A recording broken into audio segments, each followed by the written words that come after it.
Welcome to True Crime Capital. This week, we are exploring the top 7 crime cases with the most shocking outcomes. Prepare to be captivated as we delve into the twists and turns of these gripping tales that left the world stunned. From unsolved mysteries to unexpected twists in well-known cases, each story will keep you on the edge of your seat. As we journey through these intriguing cases, we invite you to join the discussion. Which case do you find the most shocking? Is it the unexpected turn of events, the baffling lack of evidence, or the surprising resolution that leaves you speechless? Share your thoughts in the comments below and let us know which case you find most compelling. Additionally, if there's a crime case that you believe should have made it onto our list, don't hesitate to let us know. So, sit back, relax, and get ready to explore the world of crime with us. Let's dive in. Number 7. The horrific finding of a young woman's body, severed at the waist, gripped the nation's attention, sparking a relentless pursuit by both the Los Angeles police and the FBI to interrogate numerous suspects nationwide in the hunt for Elizabeth Short's killer or killers. Elizabeth Short was, known as the Black Dahlia, was an American woman found murdered in the Leimert Park neighborhood of Los Angeles, California, on January 15, 1947. Her case became highly publicized owing to the horrific nature of the crime. So, who was Elizabeth Short? Born on July 29, 1924, in the Hyde Park area of Boston, Massachusetts, Elizabeth Short was the third of 5 daughters born to Cleo Alvin Short Jr. and his wife, Phoebe May Sawyer. Although originally from Boston, Short spent her formative years in both New England and Florida before eventually relocating to California, where her father resided. While it is widely believed that she harbored aspirations of becoming an actress, there are no records of her having any credited acting roles or employment in the entertainment industry during her time in Los Angeles. Following her tragic death, Short would become known posthumously as the Black Dahlia, a nickname bestowed by newspapers of the era known for sensationalizing crimes. The moniker may have been inspired by the title of a film noir murder mystery, The Blue Dahlia. In the aftermath of Short's gruesome murder, the Los Angeles Police Department initiated a thorough investigation, which resulted in the identification of over 150 potential suspects. However, despite their efforts, the case ultimately remained unsolved, with no arrests made. Elizabeth's unsolved murder and the details surrounding it have had a lasting cultural intrigue, generating various theories and public speculation. Her life and death have been the basis of numerous books and films, and her murder is frequently cited as one of the most famous unsolved murders in U.S. history, as well as one of the oldest unsolved cases in Los Angeles County. It has likewise been credited by historians as one of the first major crimes in post-war America to capture national attention. At the age of 22, in July 1946, Elizabeth relocated to Los Angeles to visit Army Air Force Lieutenant Joseph Gordon Fickling, an acquaintance from Florida who was stationed at the Naval Reserve Air Base in Long Beach. She spent the last 6 months of her life in Southern California, primarily in the Los Angeles area. In the period leading up to her death, she worked as a waitress and rented a room behind the Florentine Gardens nightclub on Hollywood Boulevard. Descriptions of Elizabeth vary, with some portraying her as an aspiring or would-be actress. According to certain sources, she did harbor dreams of becoming a film star. On January 9, 1947, Short returned to her Los Angeles residence after a brief trip to San Diego with Robert "Red" Manley, a 25-year-old married salesman she had been dating. Manley claimed to have dropped Elizabeth off at the Biltmore Hotel in downtown Los Angeles, where she was scheduled to meet her visiting sister from Boston later that afternoon. Some accounts suggest that hotel staff remembered seeing Elizabeth using the lobby telephone.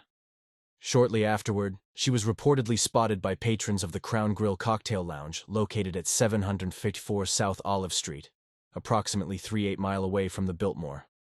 On the morning of January 15, 1947, Elizabeth's naked body, severed into 2 pieces, was found in a vacant lot on the west side of South Norton Avenue, midway between Coliseum Street and West 39th Street in the neighborhood of Leimert Park. At the time, Leimert Park was largely undeveloped. Elizabeth's severely mutilated body was completely severed at the waist and drained of blood, leaving her skin a pallid white. Medical examiners determined that she had been dead for around 10 hours before the discovery, leaving her time of death either sometime during the evening of January 14th or the early morning hours of January 15th. The body had apparently been washed by the killer. Short's face had been slashed from the corners of her mouth to her ears, creating an effect known as the Glasgow smile. She had several cuts on her thigh and breasts, where entire portions of flesh had been sliced away. The lower half of her body was positioned a foot away from the upper, and her intestines had been tucked neatly beneath her buttocks. The corpse had been posed, with her hands over her head, her elbows bent at right angles, and her legs spread apart. An autopsy of Elizabeth's body was performed on January 16, 1947, by Frederick Newbar, the Los Angeles County coroner. Newbar's autopsy report stated that Short was 5 feet 5 inches, 1.65 m tall, weighed 115 pounds, and had light blue eyes, brown hair, and badly decayed teeth. There were ligature marks on her ankles, wrists, and neck, and an irregular laceration with superficial tissue loss on her right breast. Newbar also noted superficial lacerations on the right forearm, left upper arm, and the lower left side of the chest. The lower half of her body had been removed by transecting the lumbar spine between the second and third lumbar vertebrae, thus severing the intestine at the duodenum. The cause of death was determined to be hemorrhaging from facial lacerations and shock from blows to the head and face. Evidence suggested Elizabeth might have been sexually assaulted, as her anal canal was dilated at 1.34 inches. Samples taken for sperm presence testing returned negative results. Elizabeth was identified through her fingerprints sent to the Federal Bureau of Investigation. She had been arrested in September 1943 for underage drinking when she was 19 years old, although the legal drinking age was 21. On January 21, 1947, a person claiming to be Elizabeth's killer made a call to James Richardson, editor of The Examiner, praising the newspaper's coverage of the case. The caller stated he planned to turn himself in eventually, but not before allowing the police to pursue him further. Additionally, he informed Richardson to expect some souvenirs of Beth Short in the mail. On January 24th, a suspicious manila envelope was found, addressed to the Los Angeles Examiner and other Los Angeles papers. Words had been cut and pasted from newspaper clippings onto the envelope, with a prominent message reading, "Here is Dahlia's belongings letter to follow." Inside, Elizabeth's birth certificate, business cards, photographs, handwritten names on paper scraps, and an address book with Mark Hansen embossed on the cover were discovered. The envelope had been meticulously cleaned with gasoline, similar to the cleaning of Elizabeth's body, leading authorities to suspect it had been sent by her killer. Despite efforts to wipe it clean, several partial fingerprints were lifted from the envelope and sent to the FBI for analysis. Unfortunately, the prints were damaged in transit and could not be properly examined. On the same day the envelope arrived at the Examiner, a handbag and a black suede shoe were reportedly found atop a garbage can in an alley near Norton Avenue, 2 miles from the crime scene. Although police recovered the items, they had also been wiped clean with gasoline, erasing any potential fingerprints. On March 14th, what appeared to be a suicide note written in pencil on a scrap of paper was discovered tucked inside a shoe among a pile of men's clothing near the ocean's edge at Breeze Avenue in Venice.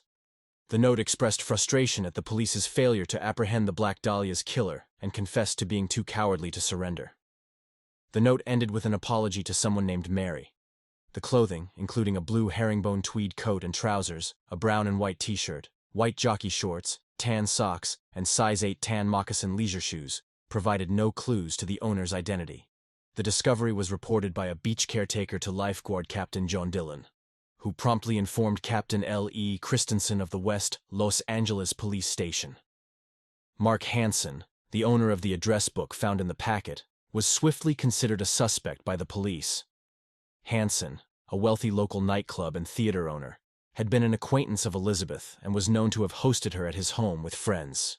He confirmed that the purse and shoe discovered in the alley belonged to Elizabeth. Ann Toth, Elizabeth's friend and roommate, informed investigators that she had recently rebuffed sexual advances from Hansen, suggesting a possible motive for his involvement in her murder. However, Hansen was ultimately cleared of suspicion in the case. In addition to Hansen, the Los Angeles Police Department, LAPD, interviewed over 150 men in the following weeks whom they deemed potential suspects. Robert Red Manley, one of the last individuals to see Elizabeth alive, was also investigated, but was exonerated after passing multiple polygraph examinations. Police also questioned several individuals listed in Hanson's address book, including Martin Lewis, an acquaintance of Elizabeth's. Lewis provided an alibi for the date of Elizabeth's murder, stating he was in Portland, Oregon, visiting his terminally ill father-in-law. A total of 750 investigators from the LAPD and other agencies, including 400 sheriff's deputies and 250 California State Patrol officers, worked on the case during its initial stages. Numerous locations, such as storm drains throughout Los Angeles, abandoned structures, and various sites along the Los Angeles River, were searched for potential evidence, but no significant findings were made. City Councilman Lloyd G. Davis offered a $10,000 reward, equivalent to $142,673 in 2024, for information leading to Elizabeth's killer. Following the reward announcement, several individuals came forward with confessions, most of which were dismissed by the police as false. Some of the false confessors were charged with obstruction of justice. On January 26th, another handwritten letter arrived at the Examiner, stating, "Here it is. Turning in wed, Jan. 29, 10 a.m. Had my fun at police. Black Dahlia Avenger." The letter provided a location where the alleged killer claimed they would surrender. Police awaited the supposed killer at the specified location on January 29th, but no one appeared. Instead, at 1 p.m., the Examiner offices received another cut-and-pasted letter stating, "Have changed my mind. You would not give me a square deal. Dahlia killing was justified." The graphic nature of the crime and the subsequent letters to the Examiner resulted in widespread media coverage, both locally and nationally. Many publications sensationalized reports, suggesting Elizabeth had been tortured for hours before her death. Lead investigator Captain Jack Donahue speculated to the press that Elizabeth's murder likely occurred in a remote building or shack on the outskirts of Los Angeles, with her body then transported into the city for disposal. Due to the precise cuts and dissection of Elizabeth's body, the LAPD investigated the possibility that the perpetrator might have been a surgeon, doctor, or someone with medical knowledge, which has raised suspicions about yet another suspect in the case. Shortly after receiving the news of his father's death, Steve Hoddle found himself sorting through his belongings. Though Steve's father, George Hoddle, loomed large throughout his early childhood, their relationship had always been strained. George was a grandiose doctor, with a distant personality, who abandoned the family shortly after Steve's 9th birthday, eventually moving far away to the Philippines. As he went through his father's possessions, Steve found a photo album tucked away in a box. It was small enough to fit in his palm and bound in wood. But towards the back, something caught his eye. 2 pictures of a young woman, her eyes cast downward, with curly, deep black hair. Steve still doesn't know why he had the idea, but as he looked at the images, he thought to himself, "My God, that looks like the Black Dahlia." The personal connection between Short and George Hoddle suggested by the album photos seemed outrageous. Hers was one of the most brutal murders in American history, and, after the Zodiac Killer's shooting spree in San Francisco, perhaps the most famous unsolved crime in California. But from this moment on, Steve was hooked. In just over 23 years, Steve had diligently risen through the ranks of the Los Angeles Police Department, establishing a reputation as an unfaltering homicide detective. So like any good cop, Steve started digging, and the details began to add up. A handwriting expert determined that there was a strong likelihood that his father's handwriting matched the script on some of the notes the killer sent to the LAPD, but the results were inconclusive. The photo he found in his father's possession was also never confirmed to be Elizabeth. What he has been focusing on is that his father's profession can afford him the ability to precisely cut the body with such precision, making him a compelling suspect. And there is also the secret room that Steve talks about, which no one was allowed to enter, but only his father. Could this room be where Elizabeth's body was dismembered? In the archives of UCLA, Steve found a folder containing receipts for contracting work on his childhood home. One of the receipts showed a purchase a few days before Short's murder of 10 5-pound bags of concrete, the same size and brand found near Short's body that police believe her killer used to carry her. As a civilian, Steve doesn't have access to the original police files and, as an officer admitted to him in his only meeting with the LAPD, the majority of the physical evidence has been lost over the years. Most of the witnesses are dead, as are the original cops that worked the case. Hodels still have not proved beyond a reasonable doubt that his father was the Black Dahlia killer. By the spring of 1947, Elizabeth's murder had become a cold case with few new leads. The case garnered notoriety, prompting numerous confessions over the years, many of which were proven false. During the initial investigation, police received 60 confessions, predominantly from men. Since then, over 500 individuals have confessed to the crime, including some who weren't even born at the time of her death. In 2024, the controversial murder case will be spanning 77 years as it remains unsolved, earning its place as number 7 on our list. Number 6. D.B. Cooper, an unidentified man who hijacked Northwest Orient Airlines Flight 305 on November 24, 1971, in U.S. airspace, is a moniker coined by the media. During the flight from Portland, Oregon, to Seattle, Washington, he claimed to have a bomb, demanded $200,000 in ransom, equivalent to about $1,500,000 in 2024, and requested 4 parachutes upon landing in Seattle. After releasing the passenger city, with a stop in Reno, Nevada. Approximately 30 minutes after departing Seattle, he opened the aft door, deployed the staircase, and parachuted into the night over southwestern Washington. He remains unidentified and uncaught. As part 6 of American Cases with the Most Shocking Outcomes, we will look into the crime continues to stand as the sole unsolved instance of air piracy in the annals of commercial aviation history. This is the case of D.B. Cooper. Wearing a black or brown business suit, a white shirt, a thin black tie, a black raincoat, and brown shoes. Carrying a briefcase and a brown paper bag, he took seat 18E in the last row of the Boeing 727-100 aircraft. He ordered a bourbon and 7-Up from the flight attendant, but a reporter's mix-up of names led to the hijacker being referred to as D.B. Cooper. Flight 305 departed Portland on time at 2:50 p.m. with a crew of 6 individuals: Captain William A. Scott, First Officer William Bill J. Ratachzak, Flight Engineer Harold E. Anderson, and flight attendants Alice Hancock, Tina Mucklow, and Florence Schaffner. Along with 36 passengers, including Dan Cooper, the aircraft embarked on its journey. Shortly after departure, Dan Cooper, identified as Cooper, passed a note to flight attendant Schaffner, who was seated in the jump seat at the rear of the plane directly behind him. Initially assuming it to be a phone number, Schaffner placed the note unopened into her purse. Cooper then leaned towards her and quietly warned, "Miss, you'd better look at that note. I have a bomb." Schaffner reluctantly opened the note to find a clear message written in all capital letters, with a felt-tip pen. "Miss, I have a bomb in my briefcase, and want you to sit by me." Following Cooper's instructions, Schaffner returned the note and complied with his demand to sit beside him. She discreetly requested to see the bomb, prompting Cooper to open his briefcase. Inside, she observed 2 rows of 4 earlier attempted to tip her and the other flight attendants with money from his own pocket, but they had all declined, citing the policy. With the passengers safely off the aircraft, only Cooper and the 6 crew members remained on board. Following Cooper's instructions, Mucklow made 3 trips outside the aircraft to retrieve the parachutes, which she then brought to him in the rear of the plane. Meanwhile, Schaffner asked Cooper if she could retrieve her purse from a compartment behind his seat. Cooper agreed, reassuring her by saying, "I won't bite you." Upon Hancock's request, Cooper allowed both Schaffner and Hancock to disembark. When Mucklow brought the final parachute to Cooper, she provided him with printed instructions for using the parachutes. But he declined, stating that he didn't need them.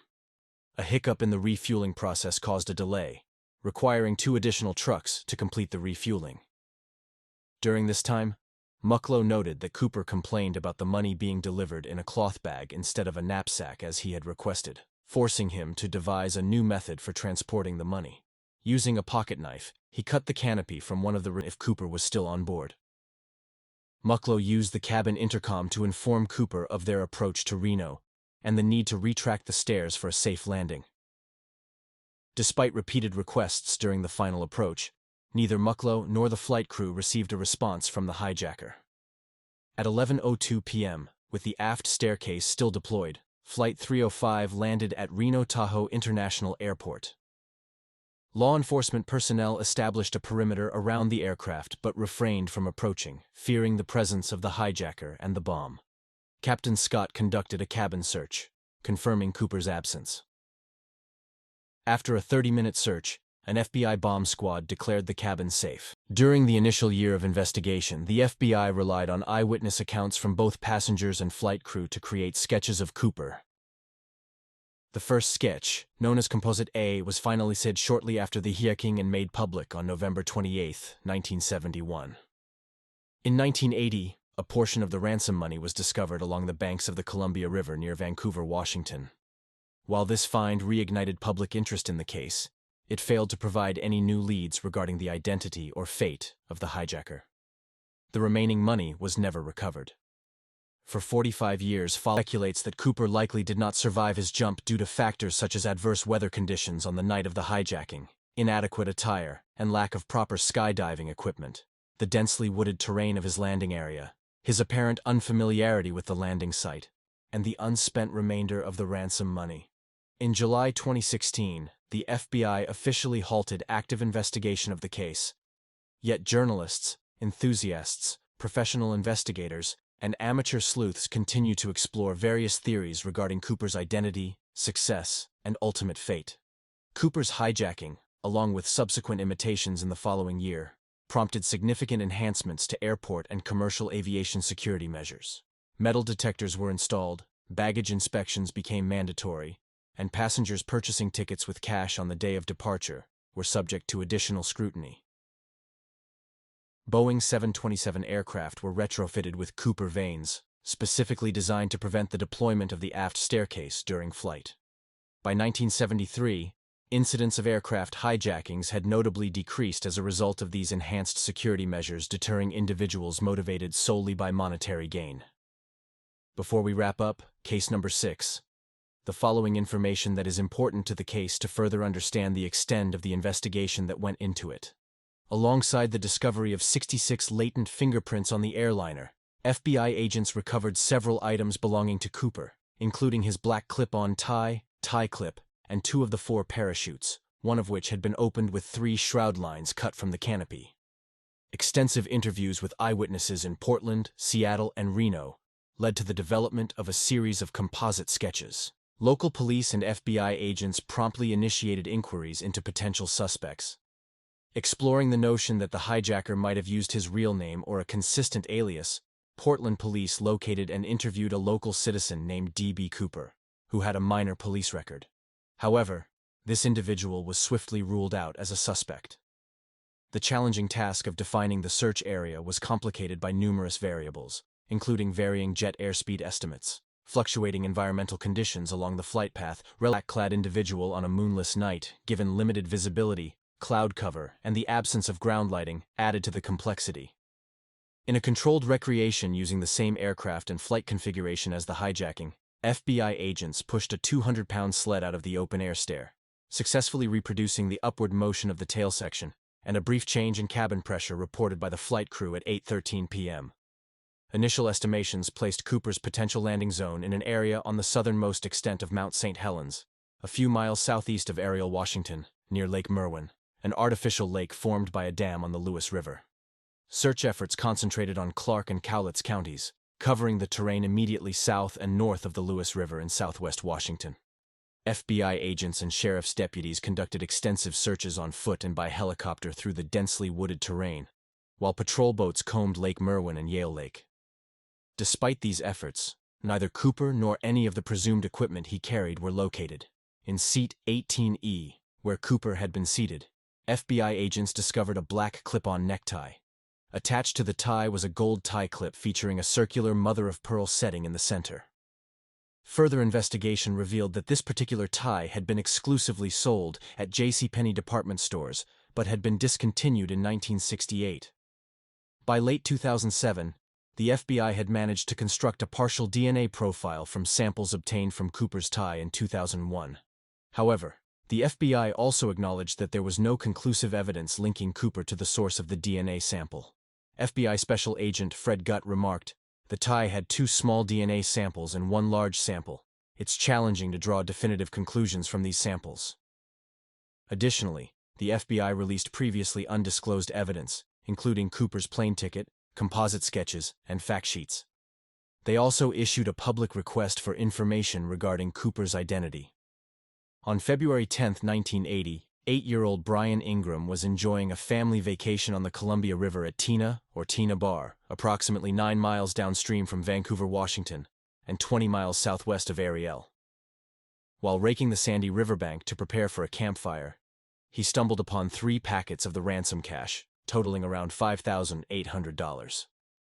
Despite significant deterioration due to prolonged exposure to the elements, the bills were still bundled together with rubber bands. FBI technicians confirmed that the money was indeed a portion of the ransom, comprising 2 packets of $120 bills each and a third packet of 90, arranged in the same order as when given to Cooper. This discovery sparked numerous speculations and raised more questions than answers. Initial assessments by investigators and scientific experts operated under the assumption that the bundled bills had washed into the Columbia River from one of its many connecting tributaries. An Army Corps of Engineers hydrologist observed that the bills had disintegrated in a manner consistent with being deposited by river action, rather than deliberately buried as they appeared rounded and matted together. This finding supported the hypothesis that Cooper had landed near the Washougal River, which merges with the Columbia upstream from the discovery site, rather than in or near Lake Merwin, the Lewis River, or any downstream tributaries.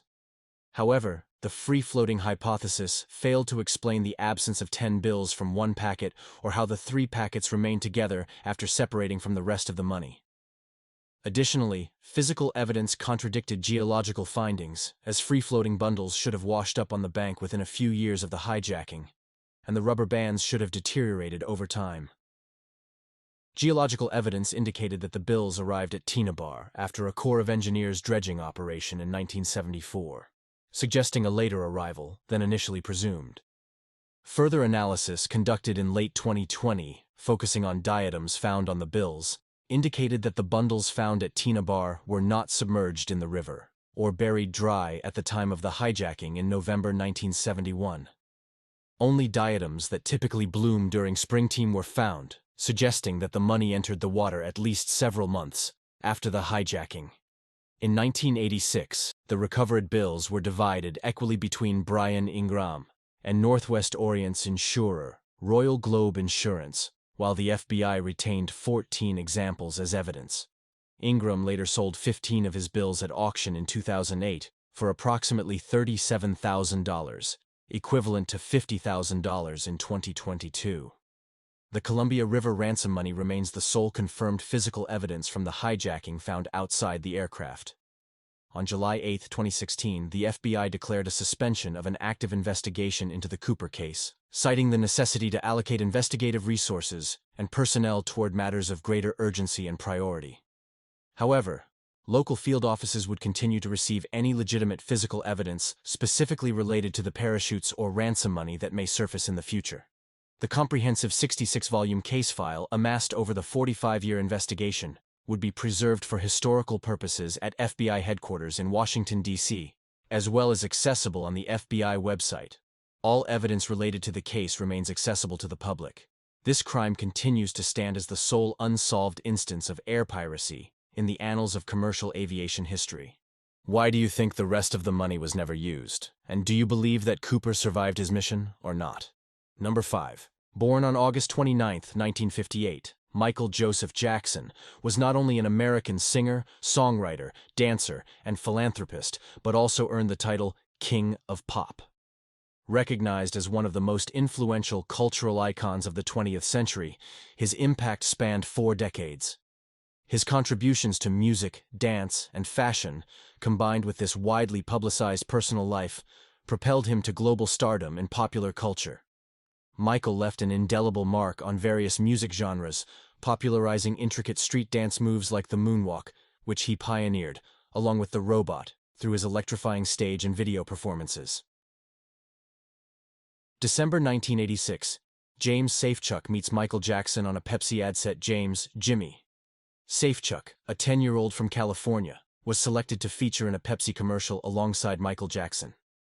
In the documentary Leaving Neverland, Safechuck recounts that Jackson became friendly with him and his family following the commercial's release.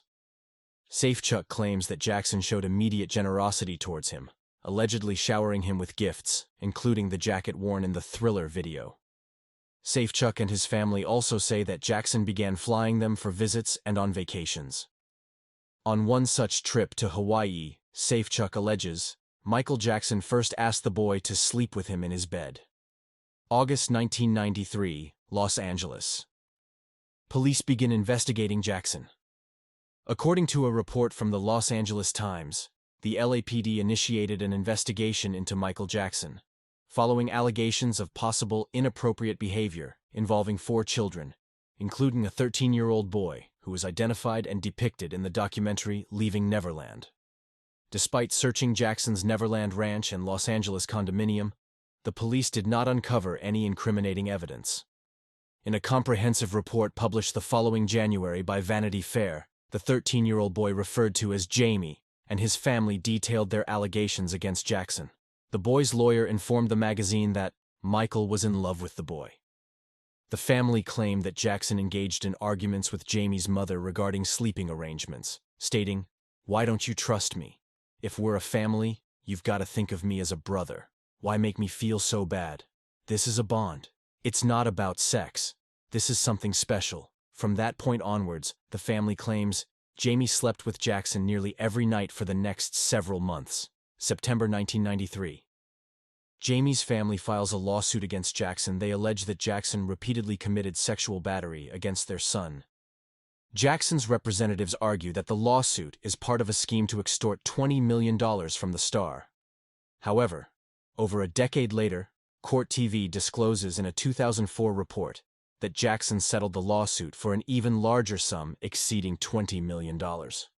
As part of the settlement, the singer denied any wrongdoing. Before, prosecutors announce that they will not pursue criminal charges against Jackson related to 3 boys, as the primary alleged victim declined to testify.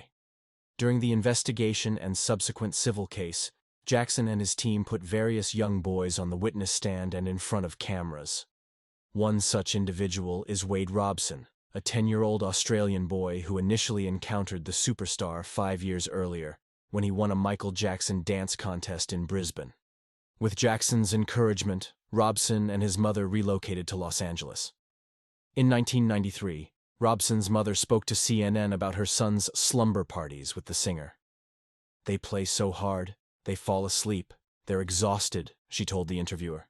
"There's nothing more to it than that." In Leaving Neverland, Robson reflects, "I was excited by the idea of being able to defend him and being able to save him." December 1993. LaToya Jackson says that abuse allegations are true. During a press conference on December 8, while on tour in Tel Aviv, Jackson's estranged sister, LaToya, makes startling allegations, claiming that the abuse accusations against Michael are true. She expresses her difficulty in speaking out against her brother, stating, "Michael is my brother. But I cannot, and I will not, be a silent collaborator of his crimes against small, innocent children." LaToya asserts that their mother, Catherine Jackson, showed her checks allegedly made out by Michael to the families of young boys, one as young as 9 years old, although she does not specify the amounts. She also repeats her claim that she and her siblings were abused, including sexually, by their parents, a claim she first made in her 1991 autobiography, LaToya, Growing Up in the Jackson Family. Other family members, including Catherine Jackson, come to Michael's defense. Catherine is quoted by the Washington Post as saying, "LaToya is lying, and I'll tell her to her face she's lying," accusing her daughter of trying to profit from Michael's downfall. In a follow-up interview with Katie Couric on the Today Show, LaToya claims that her mother showed her such checks as early as around '84. However, she admits she cannot prove they were hush money, nor has she witnessed any inappropriate behavior herself. In her 2011 autobiography, Starting Over, LaToya retracts her allegations against both Michael and their father Joe, attributing them to coercion by her abusive husband at the time. She states in an interview with the Daily Beast, "My family and Michael knew that wasn't really me talking. I never believed for a minute my brother was guilty of anything like that." The documentary by journalist Martin Bashir shows footage of Jackson holding hands with and cradling a young teenager, identified as a cancer survivor, and suggests they share a bed. Jackson and the boy denied any wrongdoing, with Jackson expressing his inspiration from children's innocence. Following the documentary, Jackson issued a statement denying any misconduct but was subjected to a criminal investigation sparked by the documentary Living with Michael Jackson. November 20, 2003. Police book Jackson on child sexual abuse charges. Following the raid on Neverland, Michael Jackson's renowned ranch in Santa Barbara County, California, the sheriff's office arrests him 2 days later on charges of child sexual abuse.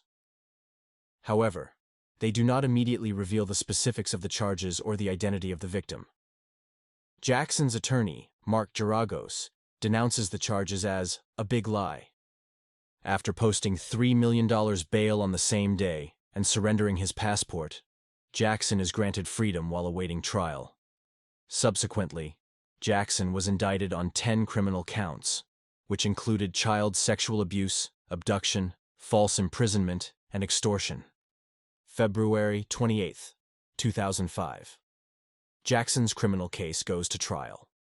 The victim, identified as Gavin Arvizo, who appeared in the Bashir documentary, is among those who testified during the trial. Testifying in Jackson's defense are actor Macaulay Culkin and Wade Robson. By 2005, Robson is a renowned choreographer and songwriter, having created dance routines for artists such as Britney Spears and NSYNC, and hosting his own show on MTV. They are described as special friends of Jackson who have shared his bed. Both men deny any inappropriate behavior by Jackson.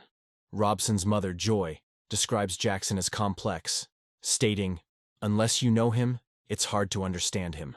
He's not the boy next door." During the trial, 14-year-old Gavin Arvizo alleges on the stand that Jackson performed oral sex on him. His brother supports his claim and adds that Jackson provided them with alcohol and showed them pornography. Gavin's mother, Janet Arvizo, also testifies, with her testimony described as combative and rambling. Blanca Francia, a former member of Jackson's household staff, testified that she witnessed Jackson showering with Robson. Francia's son also alleges that Jackson sexually abused him. Years later, Robson admits to lying during the 2005 trial. According to a 2014 Daily Beast article, prosecutors wanted to include Safechuck as one of Jackson's alleged victims, based on a witness statement he provided in defense of Jackson during the 1993 suit. However, Safechuck declined to participate in the 2005 trial, and the prosecution excluded him as a potential victim. June 13, 2005. Jackson is acquitted of all criminal charges, following a trial characterized by a circus-like atmosphere, where Jackson's behavior sometimes overshadowed the proceedings, including showing up late in pajamas on one occasion. The singer is acquitted of all charges. Some of the jurors appear to place responsibility on the alleged victim's mother, Janet Arvizo, according to NPR. One female juror, as reported by NPR, questions, "What mother in her right mind would allow that to happen?" referring to allowing a child to sleep with a non-family member. Within months, prosecutors charged Janet Arvizo with fraud and perjury related to statements made during the Jackson trial. She accepts a plea agreement the following year. June 25, 2009. Michael Jackson dies, age 50. The singer is discovered unresponsive at his residence in Holmby Hills, California. At the time of his passing, his family issues a statement indicating that cardiac arrest is believed to be the cause of death. On November 11, 2011, Dr. Conrad Murray was convicted of involuntary manslaughter in connection with Jackson's demise for administering a fatal dose of the anesthetic propofol. Throughout the trial, as reported by the New York Times, Murray, who served as Jackson's physician, is noted to have stayed with Jackson at least 6 nights a week. The insomniac singer reportedly requested, and at times pleaded with Murray, to provide him with drugs potent enough to induce sleep. The HBO documentary Leaving Neverland, aired in 2 parts, recounts the experiences of Wade Robson and James Safechuck, who allege that Michael Jackson sexually abused them over several years, beginning when they were approximately 7 and 10 years old, respectively. Despite ongoing denials by Michael Jackson's estate, consistent with the entertainer's stance during his lifetime, legal action was taken against HBO for broadcasting the documentary directed by Dan Reed. The estate argues that Leaving Neverland amounts to a posthumous character assassination, and initiated legal proceedings against HBO after its premiere at the Sundance Film Festival in January.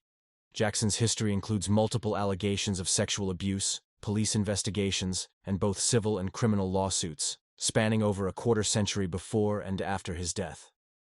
This timeline provides an overview of key dates, known allegations, and the primary accusations faced by the artist and his estate, which is why it made it to our list of the most shocking cases.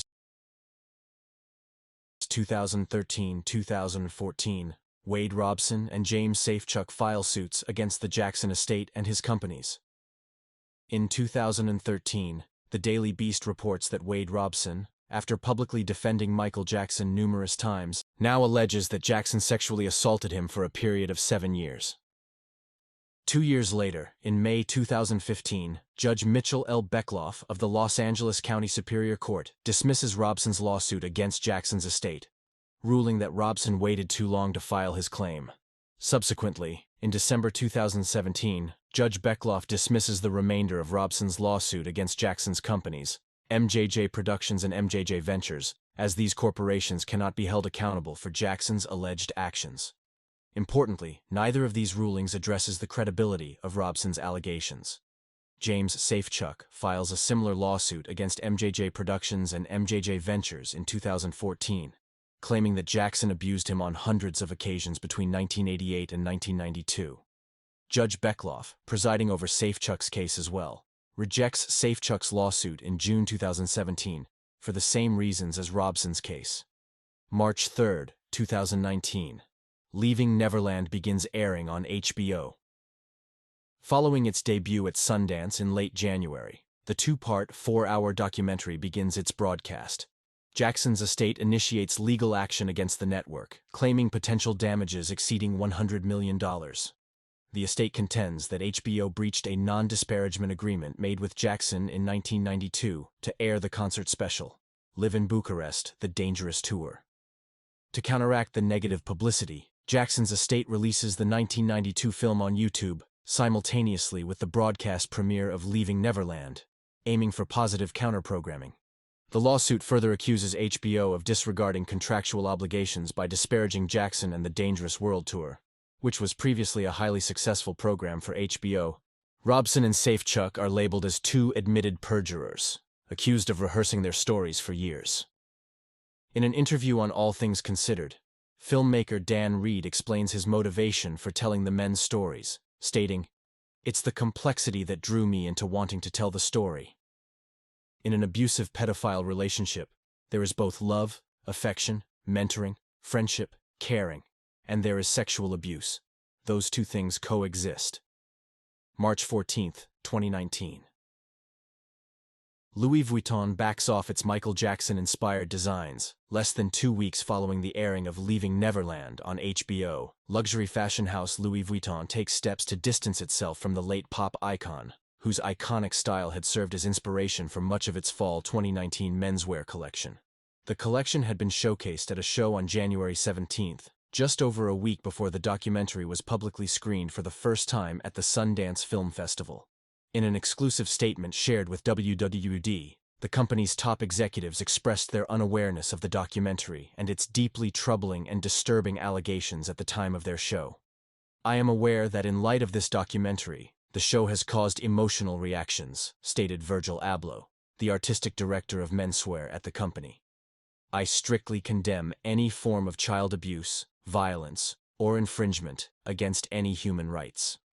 Louis Vuitton also informs WWD that it will refrain from producing anything directly featuring Michael Jackson elements, and that its final collection will solely reflect the true values of the brand and its artistic director.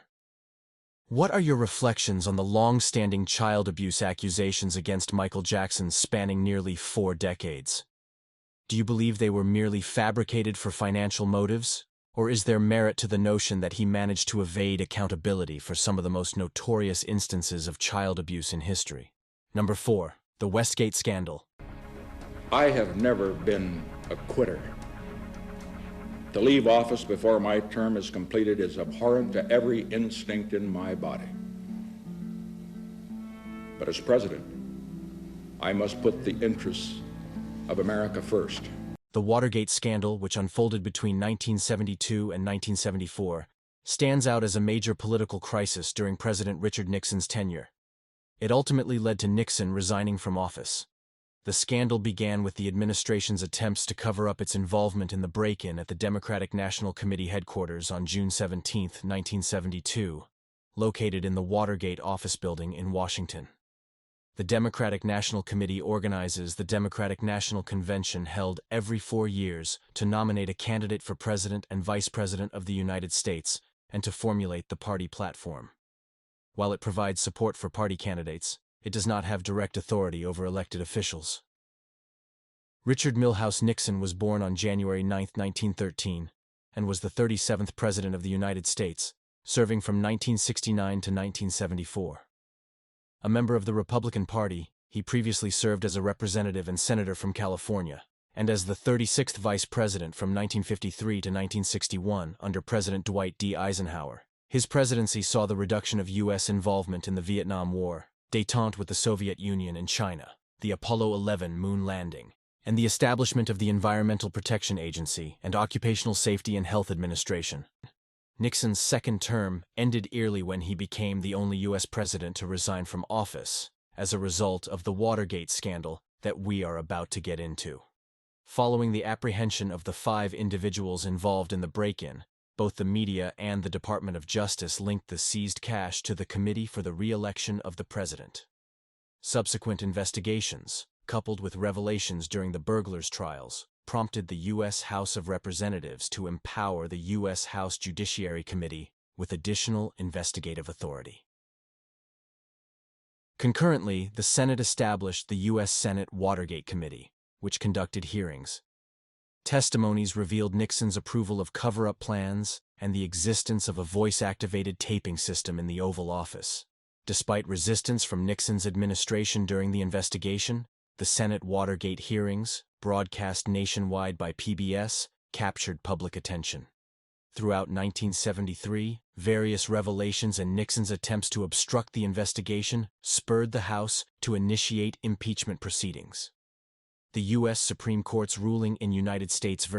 Nixon mandated the surrender of Oval Office tapes, exposing Nixon's complicity in the cover-up and his efforts to divert attention from the investigation. The House Judiciary Committee endorsed 3 articles of impeachment against Nixon. With his culpability unveiled, Nixon's political support disintegrated, ensuring his impending impeachment and conviction. He resigned from office on August 9, 1974, becoming the sole U.S. president to do so.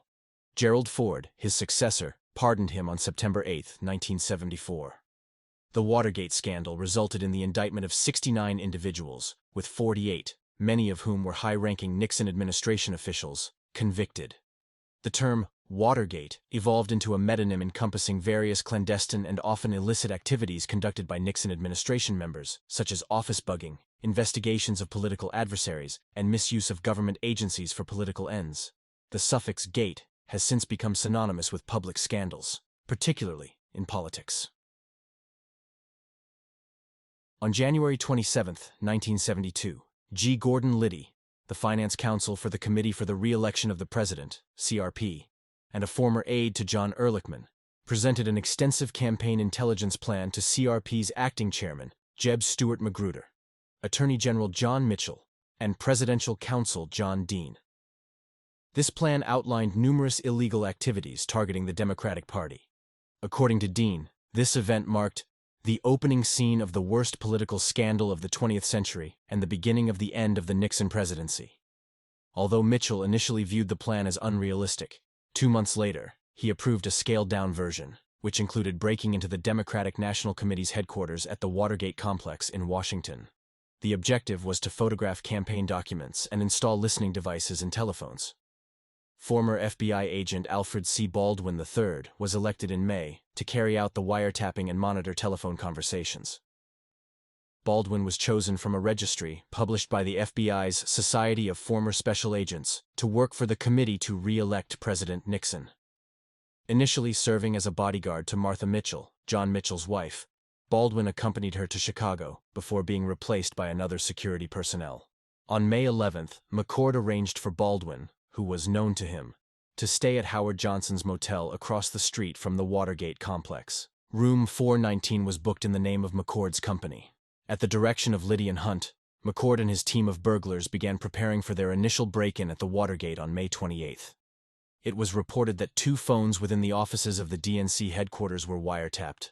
One of these phones belonged to Robert Spencer Oliver, who served as the executive director of the Association of State Democratic Chairmen at the time. The other phone belonged to DNC Chairman Larry O'Brien. While the FBI found no evidence of bugging on O'Brien's phone, it was confirmed that an effective listening device had been installed on Oliver's phone. However, the committee agents discovered that the installed listening devices required repairs shortly after their installation, prompting them to plan a second burglary to address the issue. In the early hours of Saturday, June 17, 1972, Frank Wills, a security guard at the Watergate complex, noticed tape covering the latches on some doors leading from the underground parking garage to various offices. He removed the tape initially, but upon finding it replaced shortly after, he contacted the police. 3 plainclothes officers, Sergeant Paul W. Leeper, Officer John B. Barrett, and Officer Carl M. Schaffler, responded to the call. Alfred Baldwin, assigned as a spotter at the nearby Howard Johnson's hotel, failed to observe the arrival of the police car or the subsequent investigation by the officers at the DNC's offices due to distraction from watching a movie on TV. The police apprehended 5 individuals, later identified as Virgilio Gonzalez, Bernard Barker, James McCord, Eugenio Martinez, and Frank Sturgis, charging them with attempted burglary and attempted interception of communications. A substantial amount of cash, lockpicks, door jimmies, and other suspicious items were found in their possession. G. Gordon Liddy informed Jeb Magruder that the arrested individuals were Cuban freedom fighters recruited by Howard Hunt. Nixon's organization and the White House immediately began efforts to cover up the crime and any potential evidence that could implicate the president and affect his re-election. On September 15, 1972, a grand jury indicted the 5 office burglars, along with Hunt and Liddy, on charges of conspiracy, burglary, and violation of federal wiretapping laws. Shortly after the apprehension of the burglars, the FBI discovered E. Howard Hunt's name in the address books of Barker and Martinez. This raised concerns among Nixon administration officials, because Hunt and Liddy were also linked to a covert operation called the White House Plumbers, tasked with halting security leaks and investigating sensitive security matters. Dean later testified that John Ehrlichman, a top Nixon aide, instructed him to dispose of the contents of Hunt's White House safe, a claim Ehrlichman denied. Ultimately, Dean and L. Patrick Gray, the FBI's acting director, separately destroyed the evidence from Hunt's safe. Nixon initially reacted to the break-in with skepticism. Watergate prosecutor James Neal believed Nixon had not been aware of the break-in beforehand. As evidence, he cited a taped conversation on June 23 between Nixon and his chief of staff, H.R. Haldeman, during which Nixon inquired, "Who was the asshole that did that?" However, Nixon later instructed Haldeman to have the CIA obstruct the FBI's investigation into the funding source for the burglary. Days later, Nixon's press secretary, Ron Ziegler, downplayed the event as a third-rate burglary attempt. On August 29, during a news conference, Nixon falsely claimed that Dean had thoroughly investigated the incident, when in reality, Dean had conducted no investigations. Nixon further asserted, "I can say categorically that no one in the White House staff, no one in this administration, presently employed, was involved in this very bizarre incident." On September 15th, Nixon commended Dean, stating, "The way you've handled it, it seems to me, has been very skillful, because you, putting your fingers in the dikes every time that leaks have sprung here and sprung there." Martha Mitchell, the wife of Nixon's Attorney General, John N. Mitchell, who had recently resigned to become the campaign manager for Nixon's Committee for the Re-election of the President, was aware of her acquaintance with McCord, one of the Watergate burglars arrested. John Mitchell feared that Martha might disclose this connection to the media, potentially implicating Nixon in the Watergate burglary. Therefore, he instructed guards in her security detail to prevent her from contacting the media. In June 1972, during a phone conversation with United Press International reporter Helen Thomas, Martha Mitchell informed Thomas that she intended to leave her husband until he resigned from the CRP. The call abruptly ended. A few days later, Marcia Kramer, a veteran crime reporter for the New York Daily News, located Mitchell at the Westchester Country Club in Rye, New York, describing her as a beaten woman with visible bruises. Mitchell recounted being held against her will in a California hotel during the week following the Watergate burglary. She stated that security guard Steve King had forcibly disconnected her call to Thomas by pulling out the phone cord from the wall. Mitchell attempted to escape through the balcony multiple times but was physically restrained, injured, and sedated by a psychiatrist. Following his conviction for involvement in the Watergate burglary in February 1975, McCord admitted that Mitchell had been essentially kidnapped, corroborating her version of events. On June 19, 1972, the media disclosed that one of the Watergate burglars had ties to the Republican Party's security team. John Mitchell, former Attorney General and then head of the CRP, vehemently denied any involvement with the break-in and claimed ignorance of the 5 burglars. However, on August 1st, a $25,000 cashier's check deposited into the bank accounts of Watergate burglar Bernard Barker, traced back to a 1972 campaign donation by Kenneth H. Dahlberg to the Committee to Re-elect the President, surfaced. This money, along with other lawful donations to the CRP, was directly utilized to fund the burglary and wiretapping operations. Barker's various national and international businesses had separate accounts, which he attempted to use to obscure the origin of the funds paid to the burglars. The donors' checks directly linked the burglars to the CRP's Finance Committee. Donations totaling $86,000 were made under the guise of private contributions to the president's re-election campaign. FBI investigations revealed a Miami company controlled by Barker, which deposited and transferred checks through the Federal Reserve check clearing system. The FBI's probe, absolving Barker's bank of wrongdoing, implicated CRP members to whom the checks had been delivered, including committee bookkeeper and treasurer Hugh Sloan. Sloan, authorized by the Finance Committee, endorsed the checks deposited into Barker's account, but failed to ensure their lawful deposit. When faced with potential federal bank fraud charges, Sloan disclosed that CRP Deputy Director Jeb Magruder and Finance Director Maurice Stans instructed him to channel the funds to G. Gordon Liddy, who further concealed their origin. Barker attempted to disguise the funds by depositing them into offshore accounts, unaware that transaction records were retained for several months. All 5 Watergate burglars had direct or indirect connections to the 1972 CRP, leading Judge Sirica to suspect a conspiracy involving higher-ranking government officials. On September 29, 1972, reports emerged that John Mitchell, during his tenure as Attorney General, controlled a secret Republican fund for intelligence gathering against Democrats. Subsequently, on October 10, Bob Woodward and Carl Bernstein of The Washington Post revealed the FBI's determination that the Watergate break-in was part of an extensive campaign of political espionage and sabotage on behalf of the Nixon re-election committee. Despite these revelations, Nixon's campaign remained largely unaffected, and he was re-elected on November 7 in one of the largest electoral victories in American history. Instead of culminating with the conviction and imprisonment of the 5 Watergate burglars on January 30, 1973, the investigation into the break-in and the involvement of the Nixon administration expanded further. Nixon's discussions in late March and throughout April 1973 indicated that he recognized the necessity of distancing himself from Haldeman, Ehrlichman, and Dean. Not only by removing them, but by doing so in a manner least likely to implicate himself and his presidency. Nixon orchestrated a new scheme, a cover-up of the cover-up, which took shape in late March 1973 and was fully realized by May and June 1973. On March 23, 1973, Judge Sirica presented the court with a letter from Watergate burglar James McCord, alleging perjury in the Watergate trial and pressure on defendants to remain silent. To encourage them to speak, Sirica provisionally sentenced Hunt and 2 burglars to up to 40 years in prison. Under Nixon's direction, aide John Ehrlichman informed Attorney General Richard Kleindienst on March 28 that nobody in the White House had prior knowledge of the burglary. On April 13, Magruder confessed to U.S. attorneys that he had committed perjury during the burglars' trial and implicated John Dean and John Mitchell.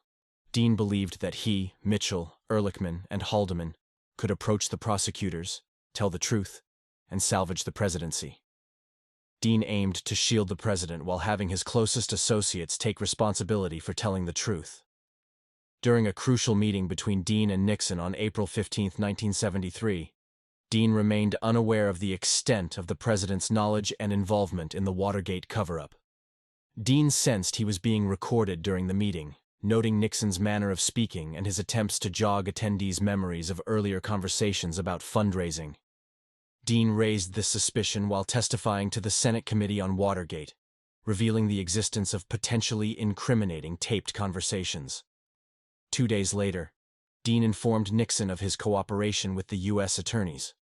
On the same day, the U.S. attorneys informed Nixon of the implication of Haldeman, Ehrlichman, Dean, and other White House officials in the cover-up. On April 30th, Nixon requested the resignations of Haldeman and Ehrlichman, two of his closest aides who were later indicted, convicted, and ultimately imprisoned. He also requested the resignation of Attorney General Kleindienst to prevent any perception of conflict due to his association with Haldeman and Ehrlichman. Additionally, Nixon fired White House counsel John Dean, who subsequently testified before the Senate Watergate Committee, expressing his belief that the Oval Office conversations were being recorded. This revelation became a significant factor leading to Nixon's resignation, rather than facing impeachment. Announcing the resignations in a televised address to the nation, Nixon stated, "Today, in one of the most challenging decisions of my presidency, I accepted the resignations of two of my closest associates in the White House, Bob Haldeman, John Ehrlichman, two of the finest public servants it has been my privilege to know." Because Attorney General Kleindienst, despite being a distinguished public servant and my personal friend for 20 years, had no personal involvement in this matter, he and I both felt it was necessary to appoint a new Attorney General. The counsel to the President, John Dean, has also resigned. On the same day, April 30th, Nixon appointed Elliot Richardson as the new Attorney General, granting him the authority to appoint a special counsel for the Watergate investigation, independent of the regular Justice Department hierarchy. In May 1973, Richardson selected Archibald Cox for the position. On February 7, 1973, the United States Senate unanimously voted 77-0 to pass 93 S. Reesmer 60, establishing a select committee to investigate Watergate, with Sam Ervin appointed as chairman the following day. The hearings conducted by the Senate committee, featuring testimonies from Dean and other former administration officials, were broadcast from May 17 to August 7. The three major networks of the era agreed to alternate live coverage of the hearings, with each network airing them every third day, starting with ABC on May 17th and concluding with NBC on August 7th. An estimated 85% of Americans with television sets tuned in to at least one segment of the hearings. During a preliminary interview on Friday, July 13th, Deputy Minority Counsel Donald Sanders queried White House Assistant Alexander Butterfield about the existence of a recording system in the White House.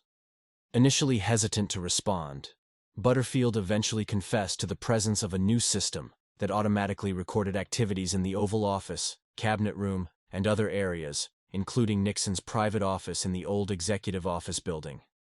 On Monday, July 16th, before a live televised audience, Chief Minority Counsel Fred Thompson asked Butterfield if he knew of any listening devices installed in the Oval Office. Butterfield's disclosure of the taping system marked a turning point in the Watergate investigation.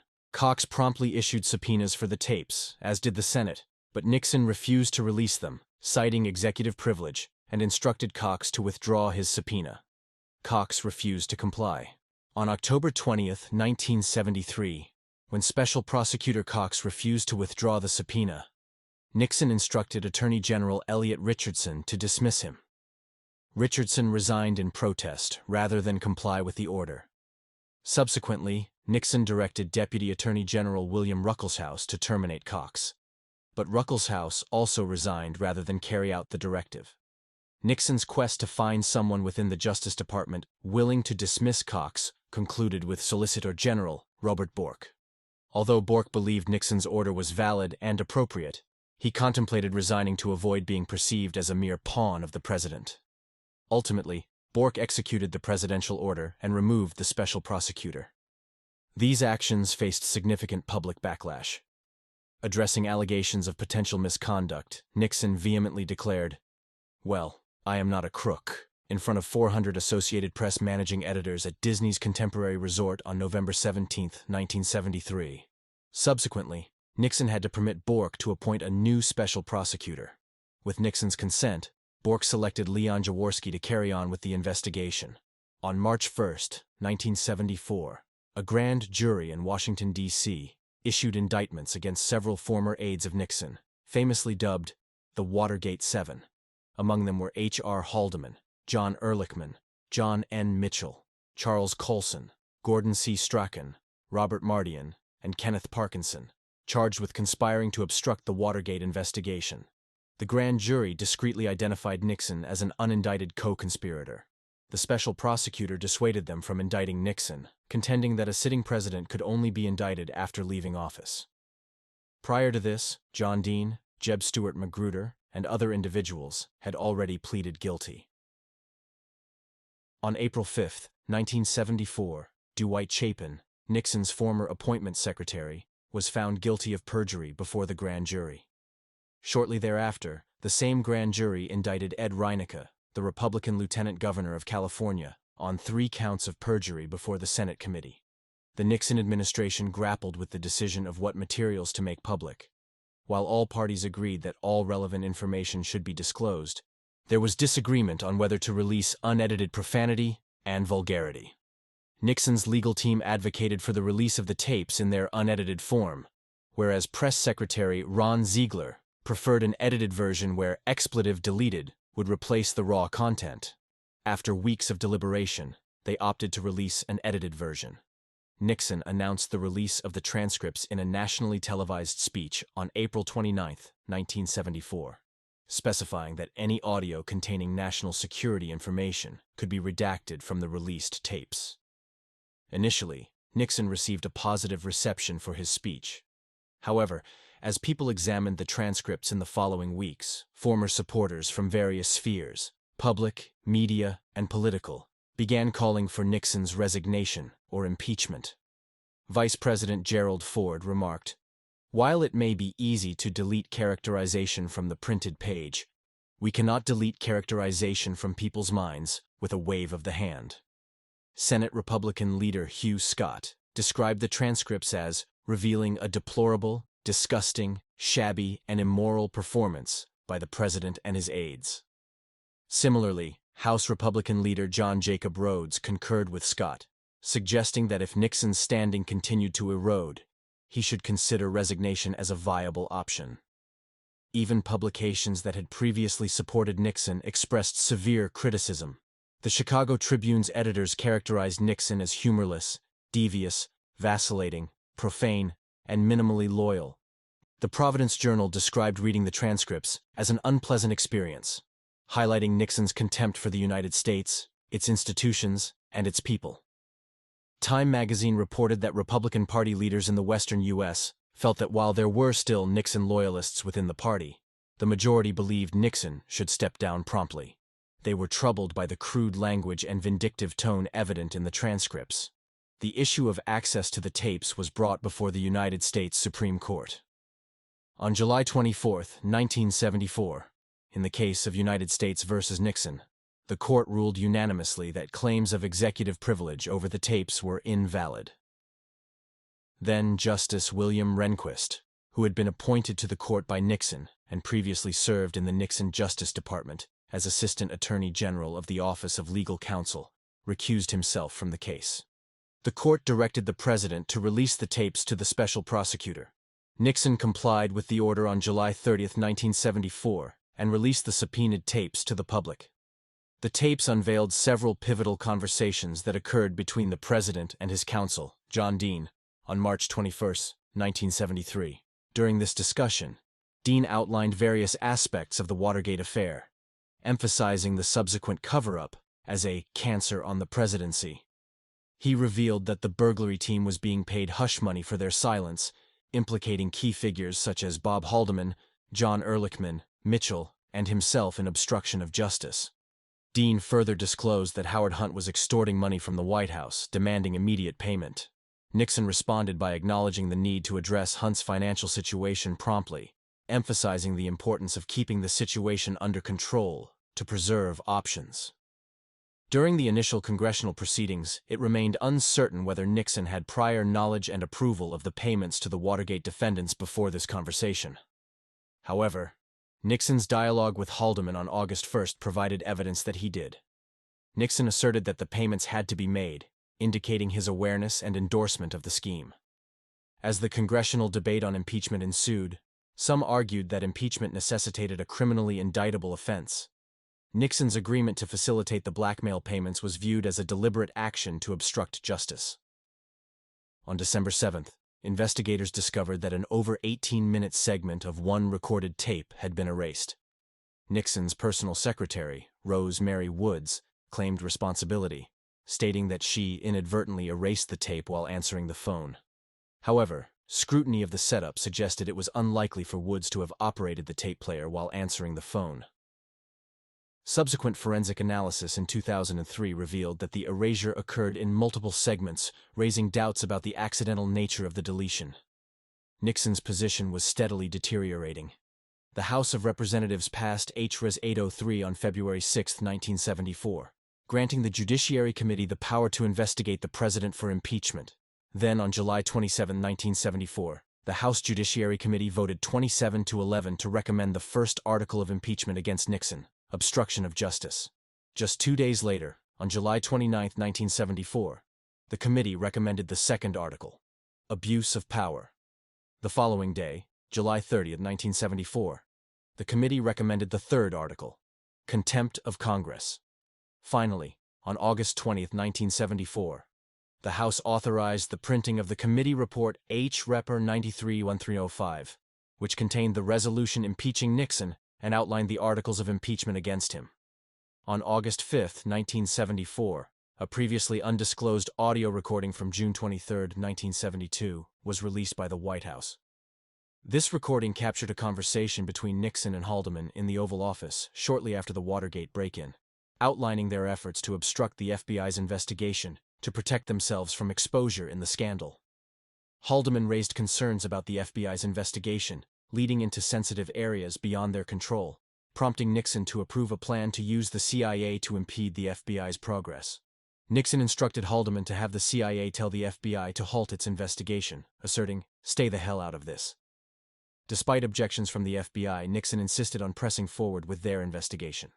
Nixon previously denied any involvement in the scandal, asserting that he had no prior knowledge of senior campaign officials' involvement.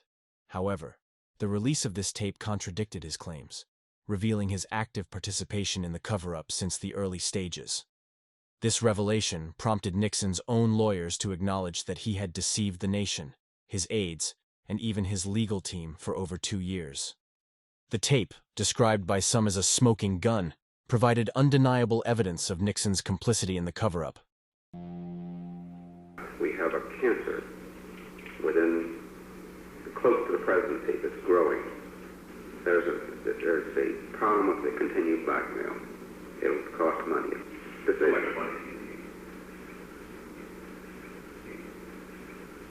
I would say these people are going to cost $1 million over the next few years. In the days leading up to his resignation, Nixon's former aides, Ehrlichman and Haldeman, unsuccessfully sought pardons from him, as he had promised them before their resignations in April 1973. The release of the smoking gun tape had a devastating impact on Nixon's political career. The 10 congressmen who had previously opposed all 3 articles of impeachment in the House Judiciary Committee announced their support for the impeachment article accusing Nixon of obstructing justice when the articles were brought before the full House, with no more than 15 senators willing to vote for acquittal, far short of the 34 votes needed to remain in office. Faced with the inevitability of impeachment and removal from office, and with public opinion squarely against him, Nixon chose to resign.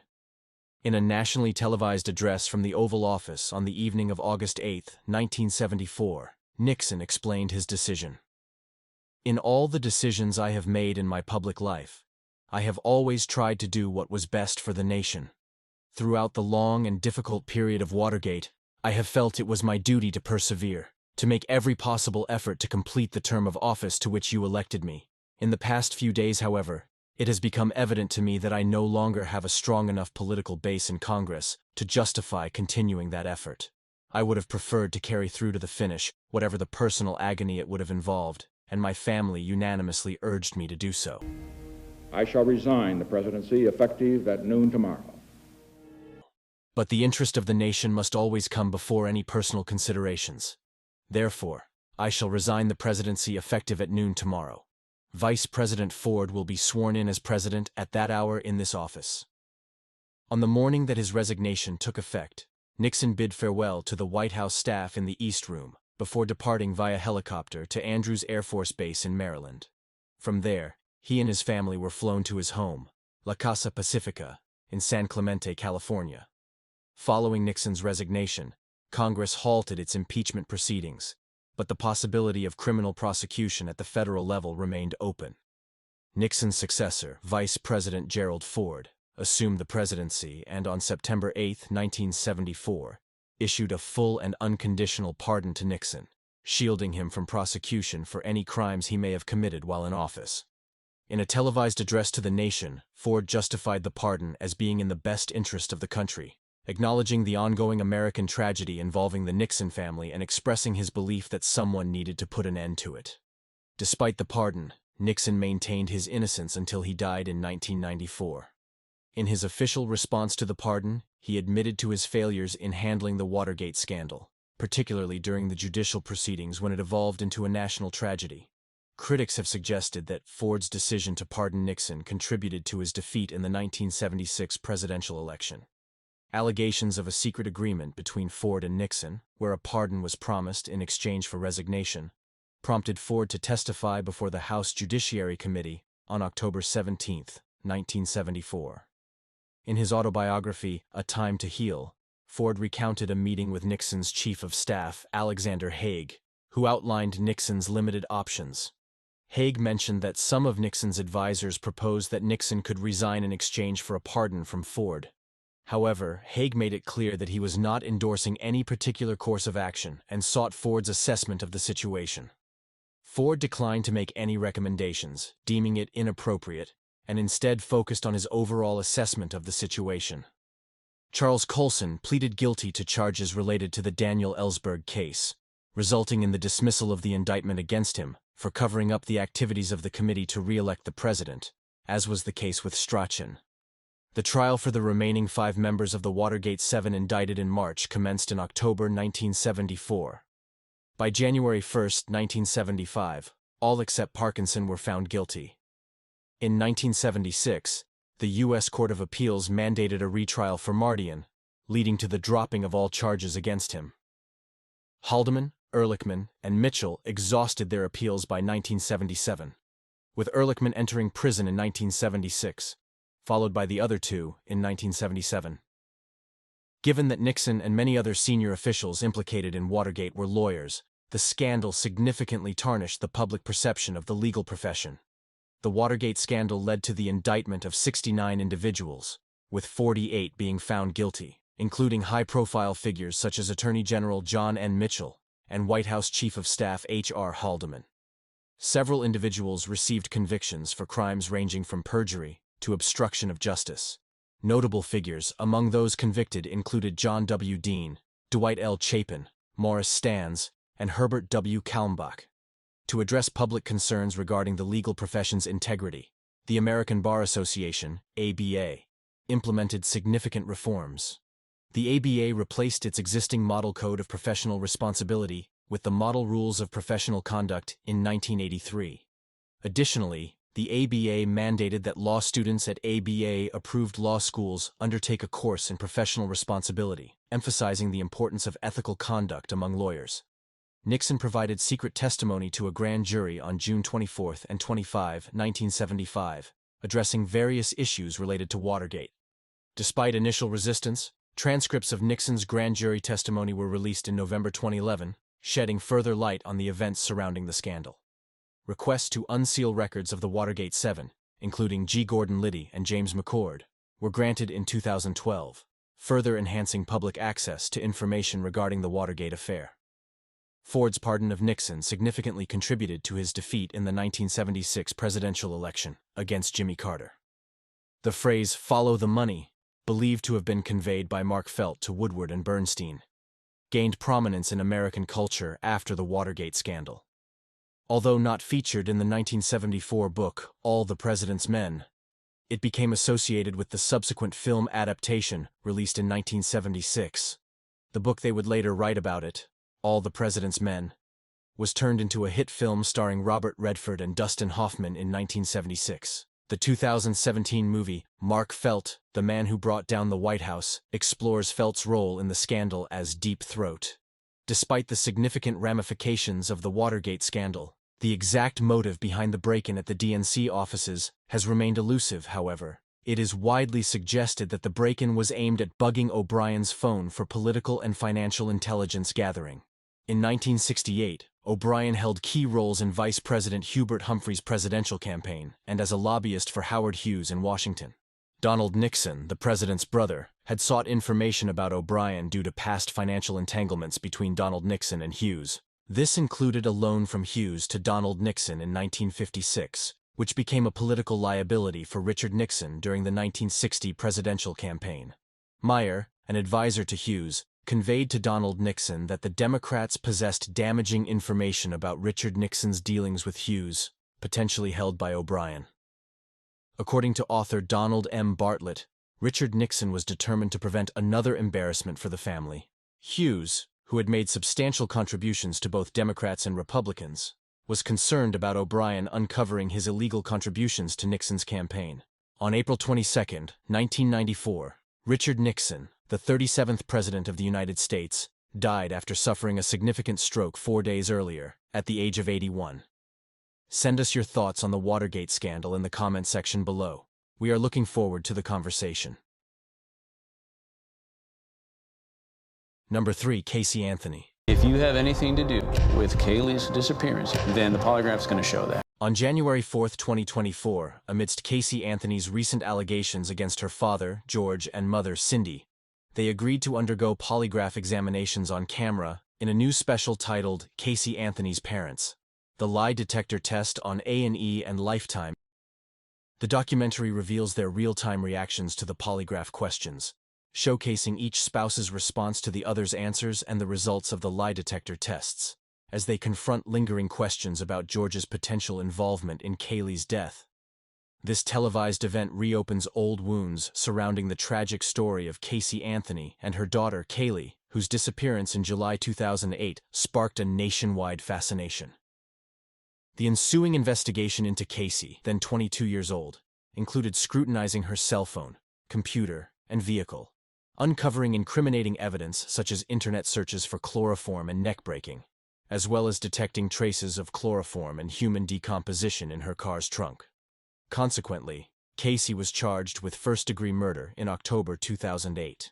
2 months later, Kaylee's skeletal remains were discovered in a wooded area located less than a third of a mile from the Anthony family residence in Florida.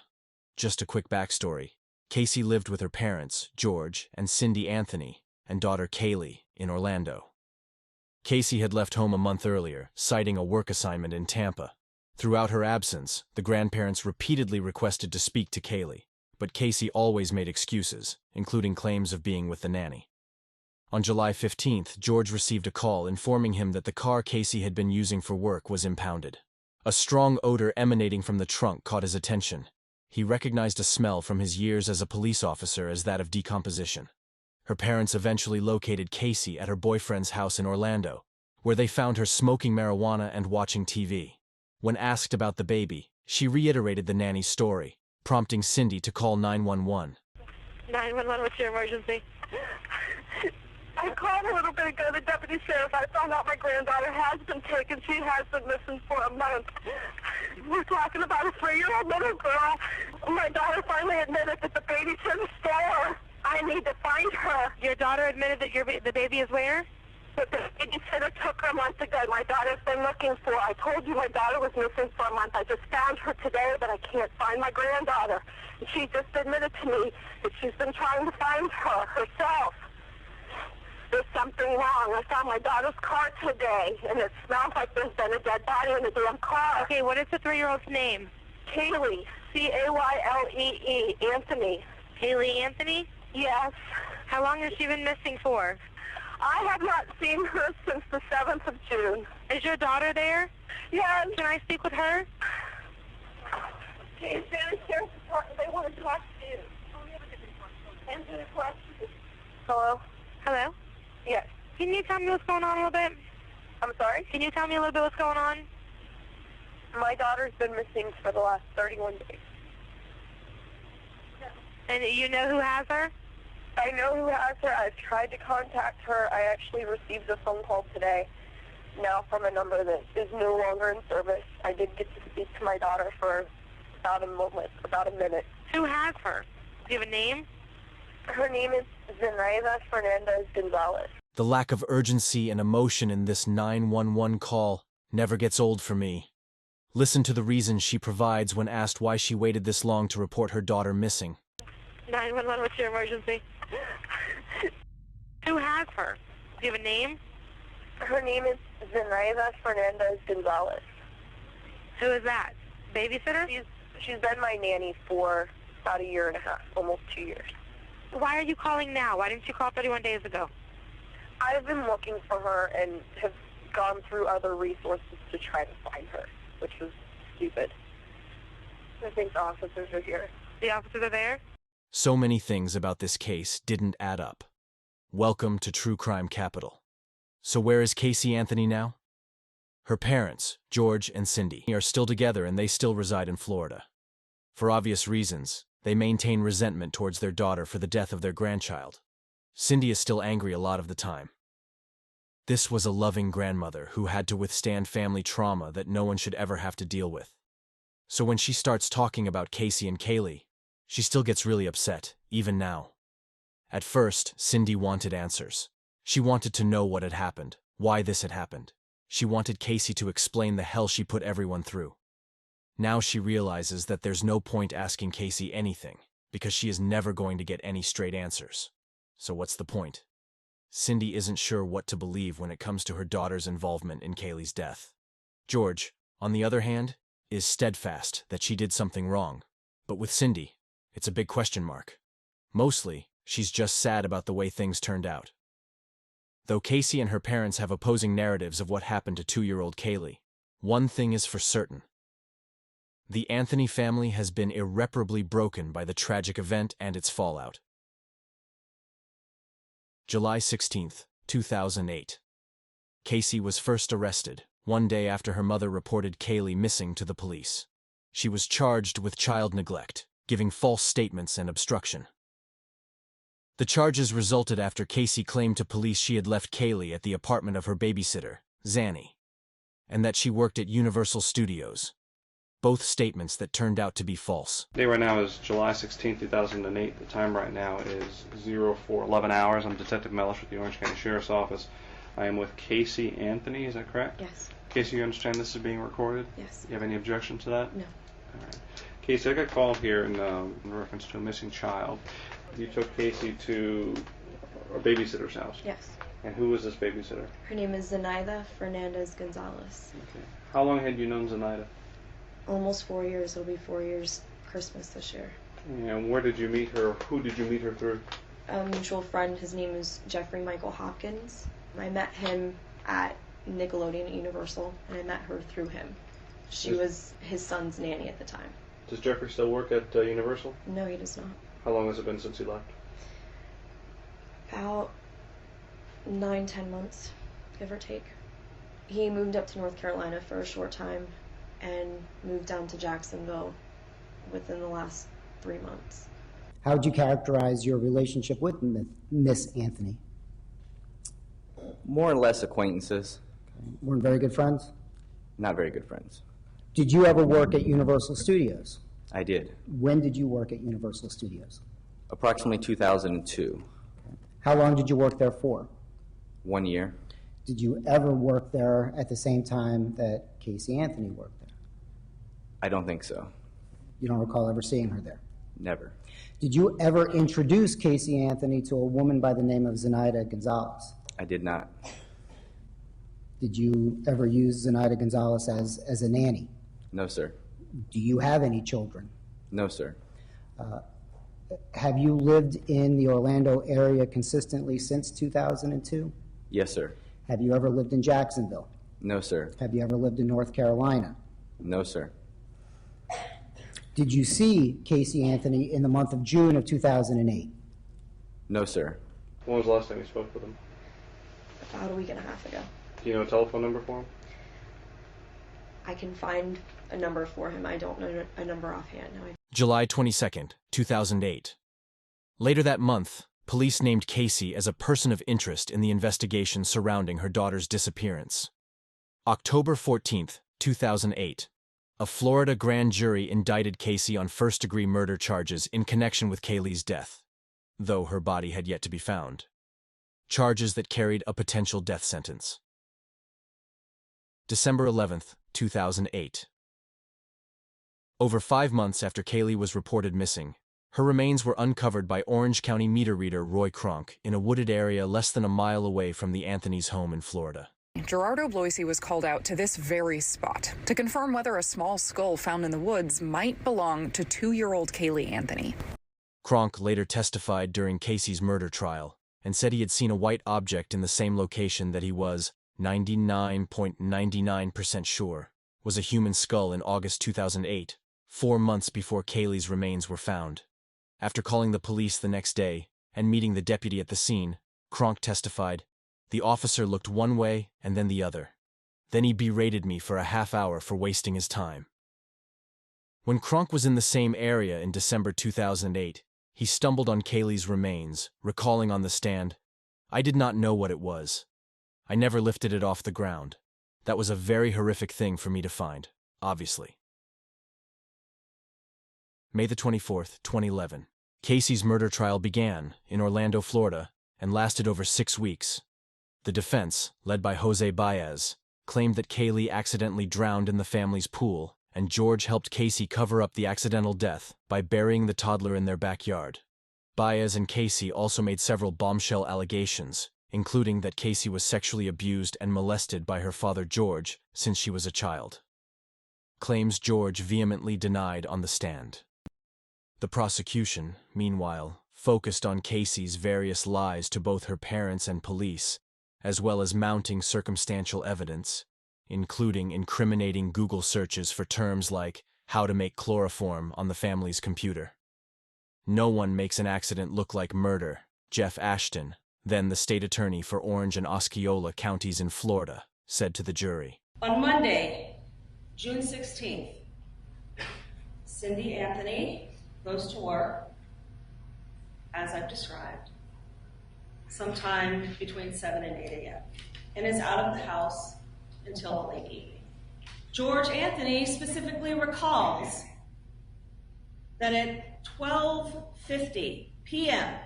on June 16th of 2008, his daughter Casey left the residence on Hope Spring Drive with Kaylee Marie Anthony. Kaylee was wearing a pink shirt, jean shorts, sunglasses, and a backpack. And JoJo, George Anthony, kissed his granddaughter goodbye and never saw her again.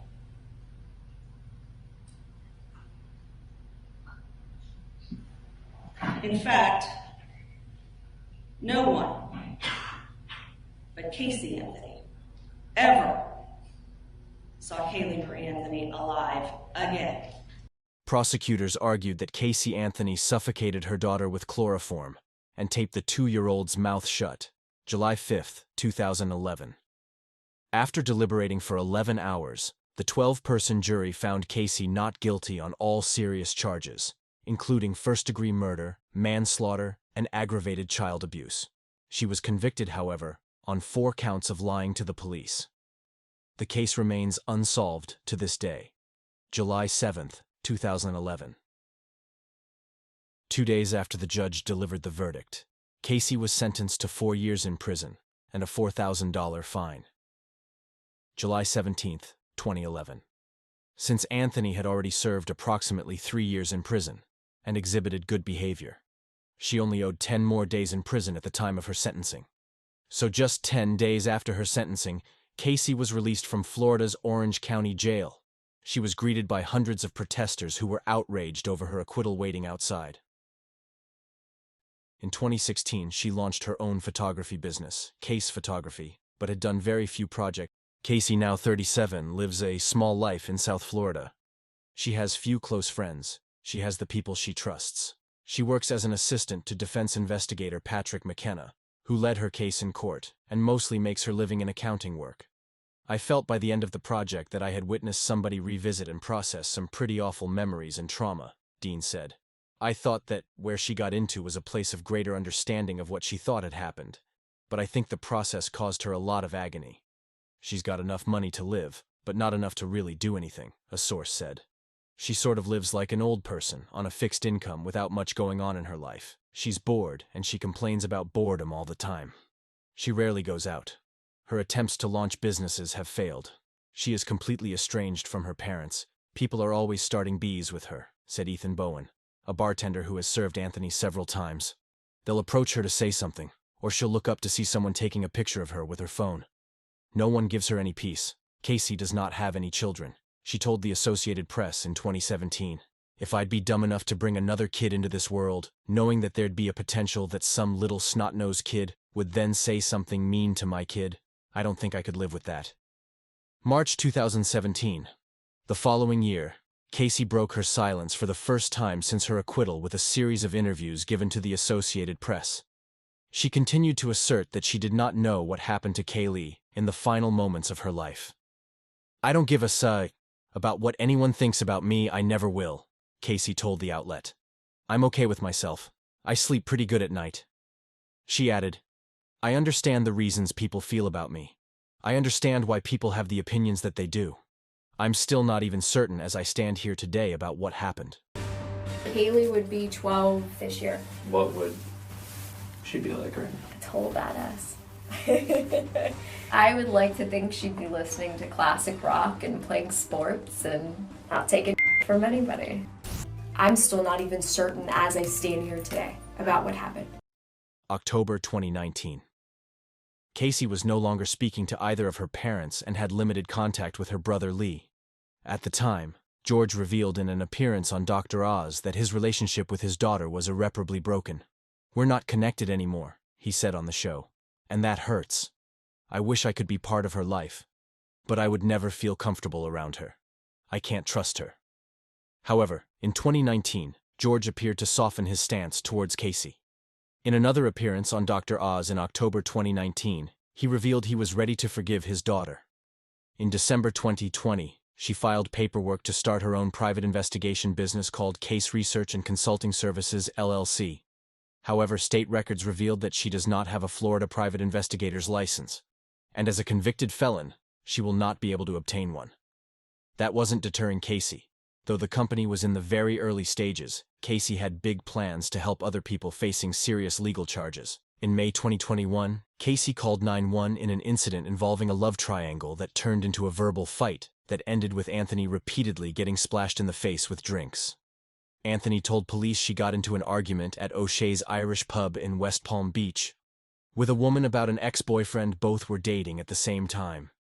Anthony told police the argument got heated, saying that Moya eventually spilled water on her left leg. No formal reports were filed. November 2022. Casey Peacock docuseries Casey Anthony. Where the Truth Lies, Casey provided a detailed account of what she alleges happened when Kaylee died. In her first on-camera interviews, Casey placed the blame solely on her father, George. Casey claimed that she hadn't been feeling well on June 16, 2008, the last day Kaylee was seen alive, and went to lie down with Kaylee. The next thing she remembered was being woken up by her father, who was asking her where Kaylee was. The two went looking for the toddler, and it was George who found her, according to Casey's account. "He was standing there with her," she said in the docuseries. "She was soaking wet. He handed her to me, said it was my fault, that I caused it. But he didn't rush to call 911, and he wasn't trying to resuscitate her. I collapsed with her in my arms. She was heavy, and she was cold." Casey added, "He takes her from me, and he immediately softens his tone and says, 'It's going to be okay.' I wanted to believe him. He took her from me, and he went away." According to Casey's 2022 account, she believed Kaylee was alive over the next 31 days, and was following her father's instructions to behave as normally as possible. After this incident, Casey left home and spent the next month with her boyfriend, Tony. And in the following weeks, Casey went partying most nights. Just 3 days after her daughter's supposed abduction, she was captured in various photos participating in a hot body contest. 12 days later, she got a tattoo saying, Bella Vita, an Italian motto that translates beautiful life. She also made a diary entry that read, I completely trust my own judgment, and I know that I made the right decision. This is the happiest I have been in a long time. I hope that my happiness will continue to grow, apparently failing to report any crime involving her daughter. She also speculated in the interview that George may have staged Kaylee's drowning in order to cover up that he had been abusing his granddaughter, but admitted that she didn't know for sure. George, who denied Casey's claims of abuse in court and was never charged, was outraged and appalled at his daughter's latest allegations. The only wrongdoing Casey admitted to in the documentary was being dishonest to investigators. Casey accused her father of repeatedly molesting her as a child in the 2022 documentary and at her trial. It all comes back to my dad, she told Peacock. I know what he did to me, and that was my fear. I had one job, to keep her safe, she said of her daughter. I failed her again and again and again because I still protected the person who hurt me, she said. My lies always have a kernel of truth in them. But I lied because that's what I was told to do. What is frustrating me about this case is the medical examiner listed Kaylee's cause of death as homicide by undetermined means. Therefore, there was no confirmation or non-confirmation of the drowning or sexual allegations, and believe the autopsy should have provided the same clarification. November 2022. Casey's claims about George in the 2022 docuseries left him outraged and appalled. George is keeping a pretty strong exterior, but this tears him up, the source said. He still loves his daughter and he loved his granddaughter, so this is beyond difficult for him. In 2022, Casey still does not speak to her father, and she does have limited contact with her mother Cindy and brother Lee. Casey does talk to her mom and her brother. She doesn't talk to them often, and their relationship is not close, but they do communicate. January 4th, 2024. Over a year after Casey's bombshell allegations in the Peacock docuseries, her parents, George and Cindy, put their answers regarding their granddaughter's disappearance and death to the test. Did you knowingly conceal Kaylee's whereabouts? No.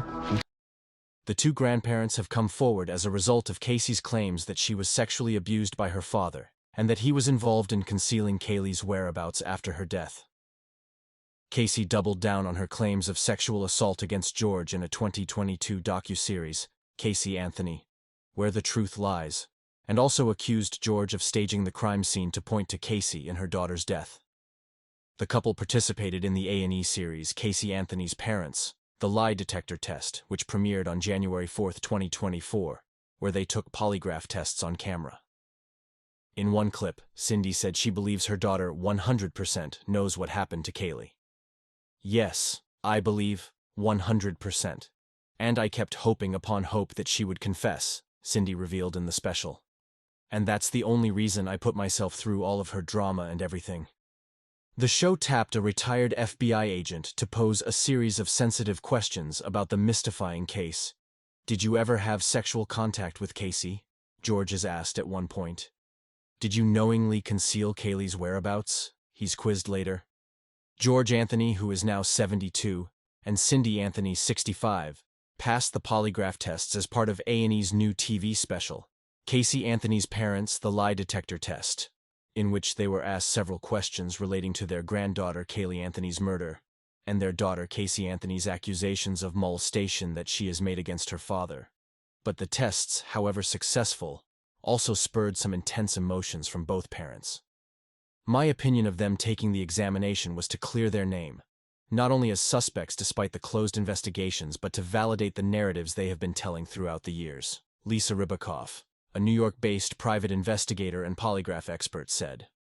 Allegations were made by Casey, and they wanted to use the polygraph as an investigative tool to assist in providing credibility to their narratives. Polygraph exams measure a person's heart rate, blood pressure, respiration, and more, so having cameras in the same room where the parents were did not make the process easy, Rybakoff noted. Stumbling happens a lot, she said. It is an emotional topic and a rough issue to discuss. I encounter examinees like this all the time. It is a normal reaction.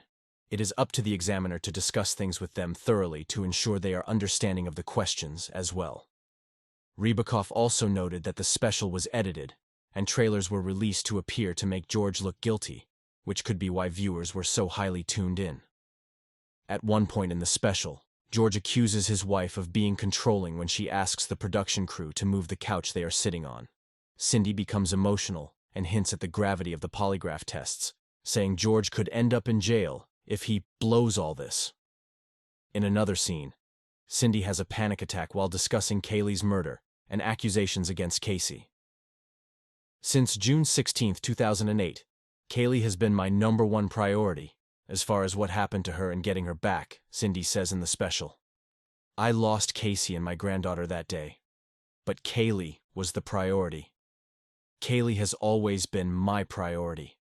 My goal this whole time has been to find out the truth, and to sit here and listen to Casey keep making different stories as it fits is a continuous torture to my spirit. As I got ready to prepare for this video, I wondered why a daughter would keep lying and making life hard for her parents, especially after everything they've been through with Kaylee's passing. Will she ever stop torturing them and keep shifting the blame for Kaylee's death toward her father forever? Then I realized something. Even though her parents tried their best to raise her and her brother, they kind of contributed to her becoming a pathological liar and self-centered person. They let her get away with things other kids wouldn't because she was good at lying.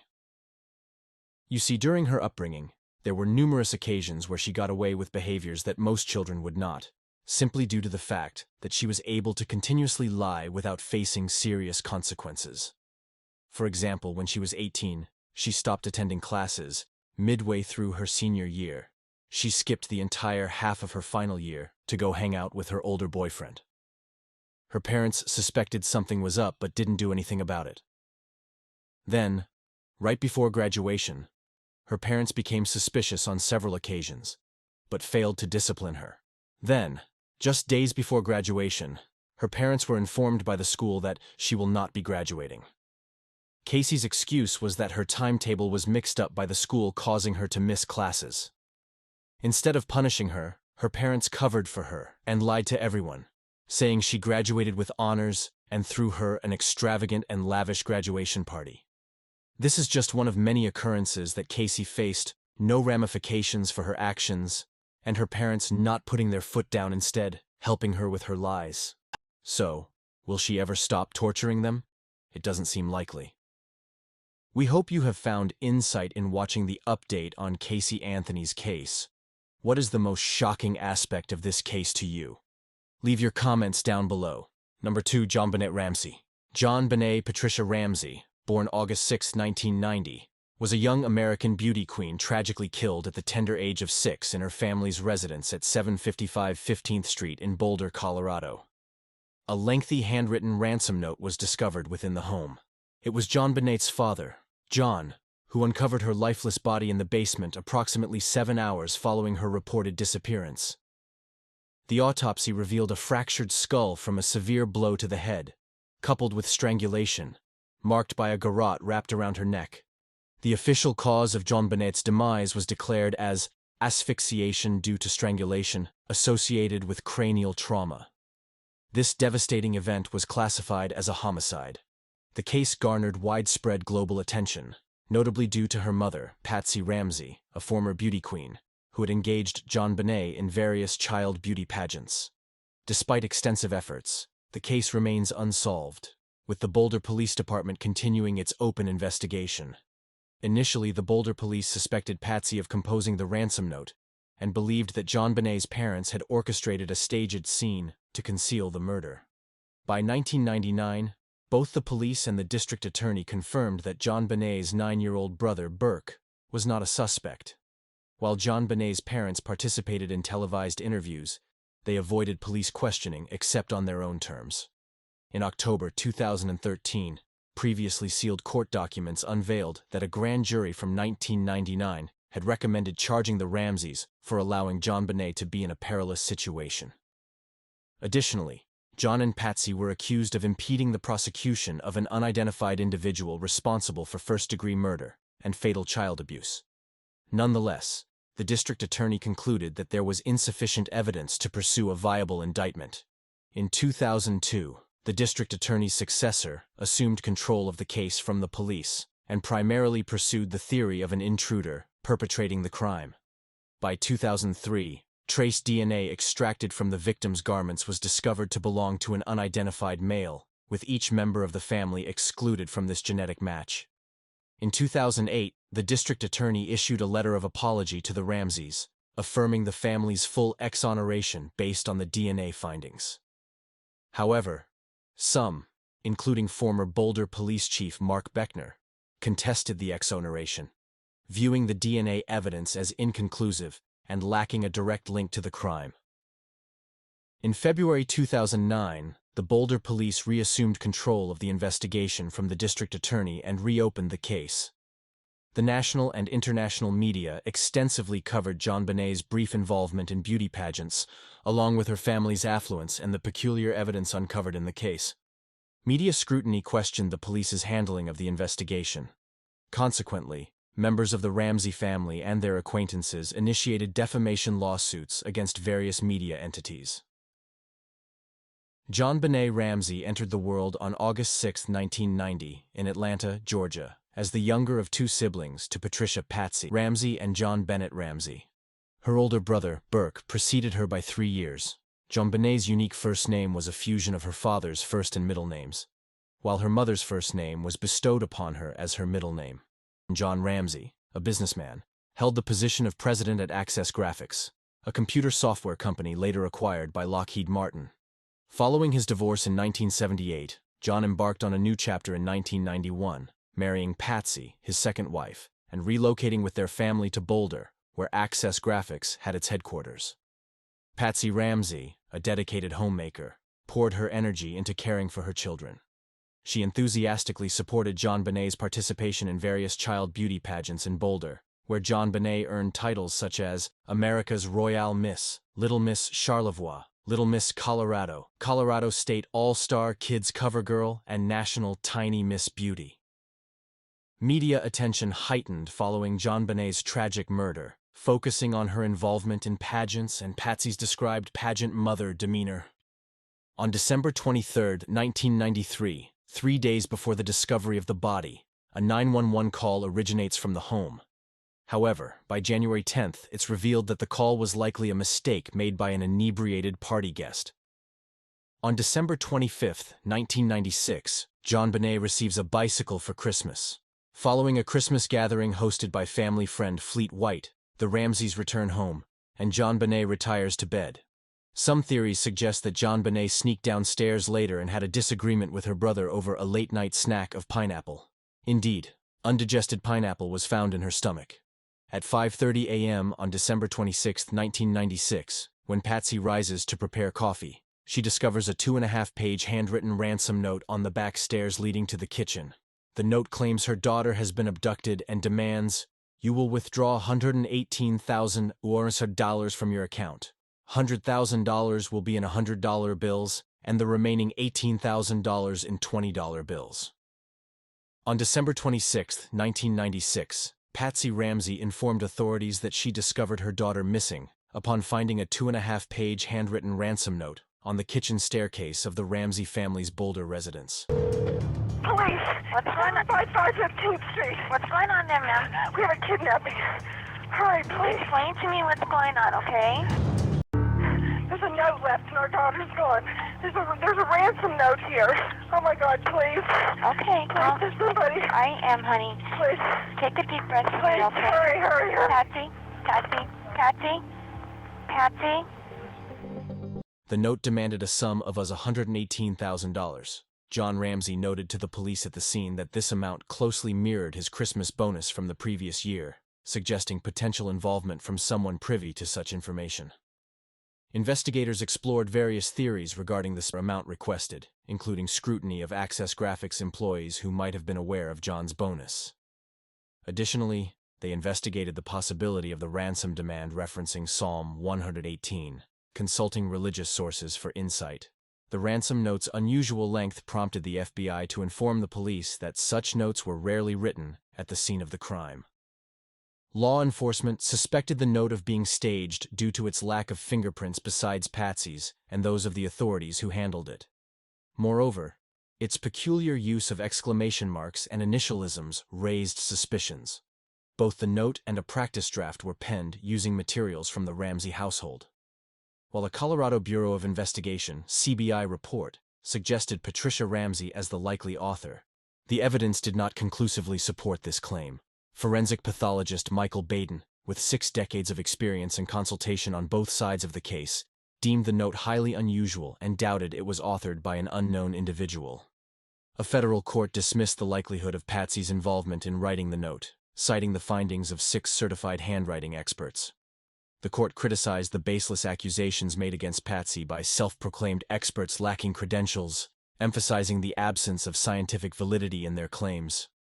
On the fateful night of JonBenet's passing, only her immediate family, Patsy, John Ramsey, and their son Burke, were known to be inside the residence. Despite specific instructions in the ransom note against reaching out to authorities or acquaintances, Patsy disregarded this directive, contacting the police at 5:52 a.m. She also reached out to family and friends. Responding swiftly, 2 police officers arrived at the Ramsey home within 3 minutes of the 911 call. Though they conducted a brief search of the premises, no evidence of forced entry was discovered. During the search, Officer Rick French encountered a door in the basement secured by a wooden latch. After a moment's pause, he chose not to open it. French later clarified that he suspected this door might serve as an exit route for the abductor, but its sealed condition dismissed this possibility. With JonBenet still missing, John began arrangements to meet the ransom demands. Concurrently, a forensics team was dispatched to the residence. Initially presuming a kidnapping, the team cordoned off JonBenet's bedroom to preserve potential evidence. Unfortunately, no precautions were taken to prevent contamination elsewhere in the house. Meanwhile, friends, victim advocates, and the Ramsey family's minister arrived to offer support. Regrettably, these visitors inadvertently disturbed and cleaned surfaces in the kitchen, potentially compromising evidence. Boulder detective Linda Arndt arrived around 8 a.m., awaiting further instructions, but no attempt was made by anyone to claim the ransom money. At 1 p.m., Detective Arndt enlisted John Ramsey and Fleet White, a family friend, to conduct a thorough search of the house for any signs of unusual activity. They commenced their search in the basement. John, upon opening the previously overlooked latch door, made the grim discovery of his daughter's lifeless body in one of the rooms. JonBenet was found with duct tape covering her mouth, a nylon cord encircling her wrists and neck, and her torso concealed beneath a white blanket. John carefully moved the child's body upstairs, inadvertently further contaminating the crime scene and disturbing crucial forensic evidence for the forthcoming forensics team. Subsequently, each member of the Ramsey family provided handwriting, blood, and hair samples to the authorities. John and Patsy endured a preliminary interview lasting over 2 hours, while Burke underwent questioning within the initial weeks following JonBenet's passing. The autopsy findings revealed that JonBenet succumbed to strangulation coupled with a skull fracture, with the official cause of death cited as asphyxia by strangulation associated with craniocerebral trauma. While no conventional signs of rape were present, the possibility of sexual assault couldn't be definitively ruled out. Although no semen was detected, evidence indicated a vaginal injury, with indications that the paintbrush used in the garrote had also been involved in the assault. The pathologist noted during the autopsy that JonBenet's vaginal area appeared to have been wiped with a cloth, confirming the ruling of homicide. A garrote crafted from nylon cord, and the broken handle of a paintbrush was found encircling JonBenet's neck, seemingly employed in her strangulation. While part of the paintbrush was recovered from a tub containing Patsy's art supplies, the bottom portion remained elusive despite thorough searches of the house by law enforcement in subsequent days. Furthermore, the autopsy disclosed the presence of vegetable or fruit material, possibly pineapple, consumed by JonBenet a few hours before her demise. Photographs captured on the day JonBenet's body was discovered displayed a bowl of pineapple on the kitchen table with an accompanying spoon. However, neither John nor Patsy recalled placing the bowl on the table or feeding JonBenet pineapple. Police reported discovering the fingerprints of JonBenet's 9-year-old brother, Burke Ramsey, on the bowl. The Ramseys maintained that Burke slept undisturbed throughout the night until roused several hours after the police arrived. In December 2003, forensic experts managed to extract sufficient material from a mixed blood sample discovered on JonBenet's underwear to establish a DNA profile. This DNA profile belonged to an unidentified male individual and did not match the DNA of any member of the Ramsey family. The DNA sample was subsequently entered into the FBI's Combined DNA Index System, CODIS, a repository housing over 1.6 million DNA profiles. However, no match was found within the database. In October 2016, a report revealed that new forensic analysis, employing more sensitive techniques, uncovered genetic markers from 2 individuals other than JonBenet within the original DNA sample. James Kohler, a lead investigator for the DA's office, disclosed that additional traces of male DNA were found on the cord and paintbrush, which Boulder District Attorney Mary Lacey had not mentioned. Furthermore, 6 distinct DNA samples belonging to unidentified individuals were discovered during the testing process. Former FBI profiler Candace DeLong asserts that the presence of identical DNA in multiple locations across various surfaces strongly indicates the involvement of the perpetrator. Bob Grant, a former Adams County, Colorado district attorney who has assisted the Boulder DA's office in the case, echoes this sentiment, emphasizing the significance of the DNA evidence. He emphasizes that any resolution to the case must account for how the DNA appeared on multiple articles of JonBenet's clothing. However, forensic pathologist Michael Baden cautions that trace amounts of DNA can inadvertently transfer onto surfaces and clothing through various innocuous means. Various experts, media pundits, and the Ramseys themselves have put forth potential suspects in the JonBenet Ramsey case. Initially, the Boulder police primarily scrutinized John and Patsy Ramsey. However, by October 1997, their list of persons of interest had expanded to over 1,600 individuals. Numerous errors marred the initial investigation, complicating efforts to resolve the case and establish a viable theory. These missteps included the loss and contamination of crucial evidence, inadequate staffing with experienced technical personnel, sharing of evidence with the Ramseys, and delayed informal interviews with the parents. In early 1997, retired Detective Lou Smith joined forces with the Boulder County District Attorney's Office to aid in the investigation. By May 1998, Smith, alongside other DA staff members, presented their findings to the Boulder police, concluding that the evidence pointed away from the Ramseys. Despite their efforts, they struggled to sway the police department's entrenched belief in the Ramseys' guilt. Consequently, the DA's office sought to assume control of the investigation, leading to friction between the police and the DA's office. Due to the escalating tension and the imperative to secure a conviction, Colorado Governor Roy Romer intervened, appointing Michael Cain as special prosecutor to convene a grand jury. Conflicting perspectives among the lead investigators further complicated matters. Both Lou Smith and Steve Thomas eventually resigned from their positions, Smith due to his conviction that the investigation had negligently overlooked the intruder hypothesis, and Thomas because of perceived interference from the DA's office and a lack of support for the police investigation. A grand jury convened on September 15, 1998, to deliberate over indictments against the Ramseys related to JonBenet's case. In 1999, the grand jury returned a true bill, recommending charges against the Ramseys for endangering the child's welfare in a manner leading to her demise, and for obstructing the murder investigation, citing John Ramsey's interference with the crime scene. However, Boulder County District Attorney Alex Hunter opted not to prosecute, citing insufficient evidence to meet the stringent standard of proof beyond a reasonable doubt required for criminal conviction. Subsequently, Mary Lacey assumed control of the investigation from the police on December 26, 2002. In April 2003, she concurred with a federal judge's assessment in a 2002 libel case that evidence presented was more consistent with a theory of an intruder murdering JonBenet than with the theory of Mrs. Ramsey's involvement. On July 9, 2008, the Boulder District Attorney's Office, citing advancements in DNA sampling and testing techniques, touch DNA analysis, announced the exclusion of Ramsey family members as suspects and publicly exonerated them. However, on February 2, 2009, Boulder Police Chief Mark Beckner disclosed that Stan Garnett, the new Boulder County District Attorney, would lead the case, with his team resuming investigation. Garnett determined that the statute of limitations for the crime specified in the 1999 grand jury true bill had lapsed, thus declining to pursue charges against the Ramseys. In October 2010, the Boulder police reopened the cold case, conducting new interviews following a fresh inquiry by a committee comprising state and federal investigators. Despite expectations of leveraging the latest DNA technology, no new insights were gleaned from these interviews. As of September 2016, Boulder Police Chief Greg Testa affirmed that JonBenet's death remains an active homicide case.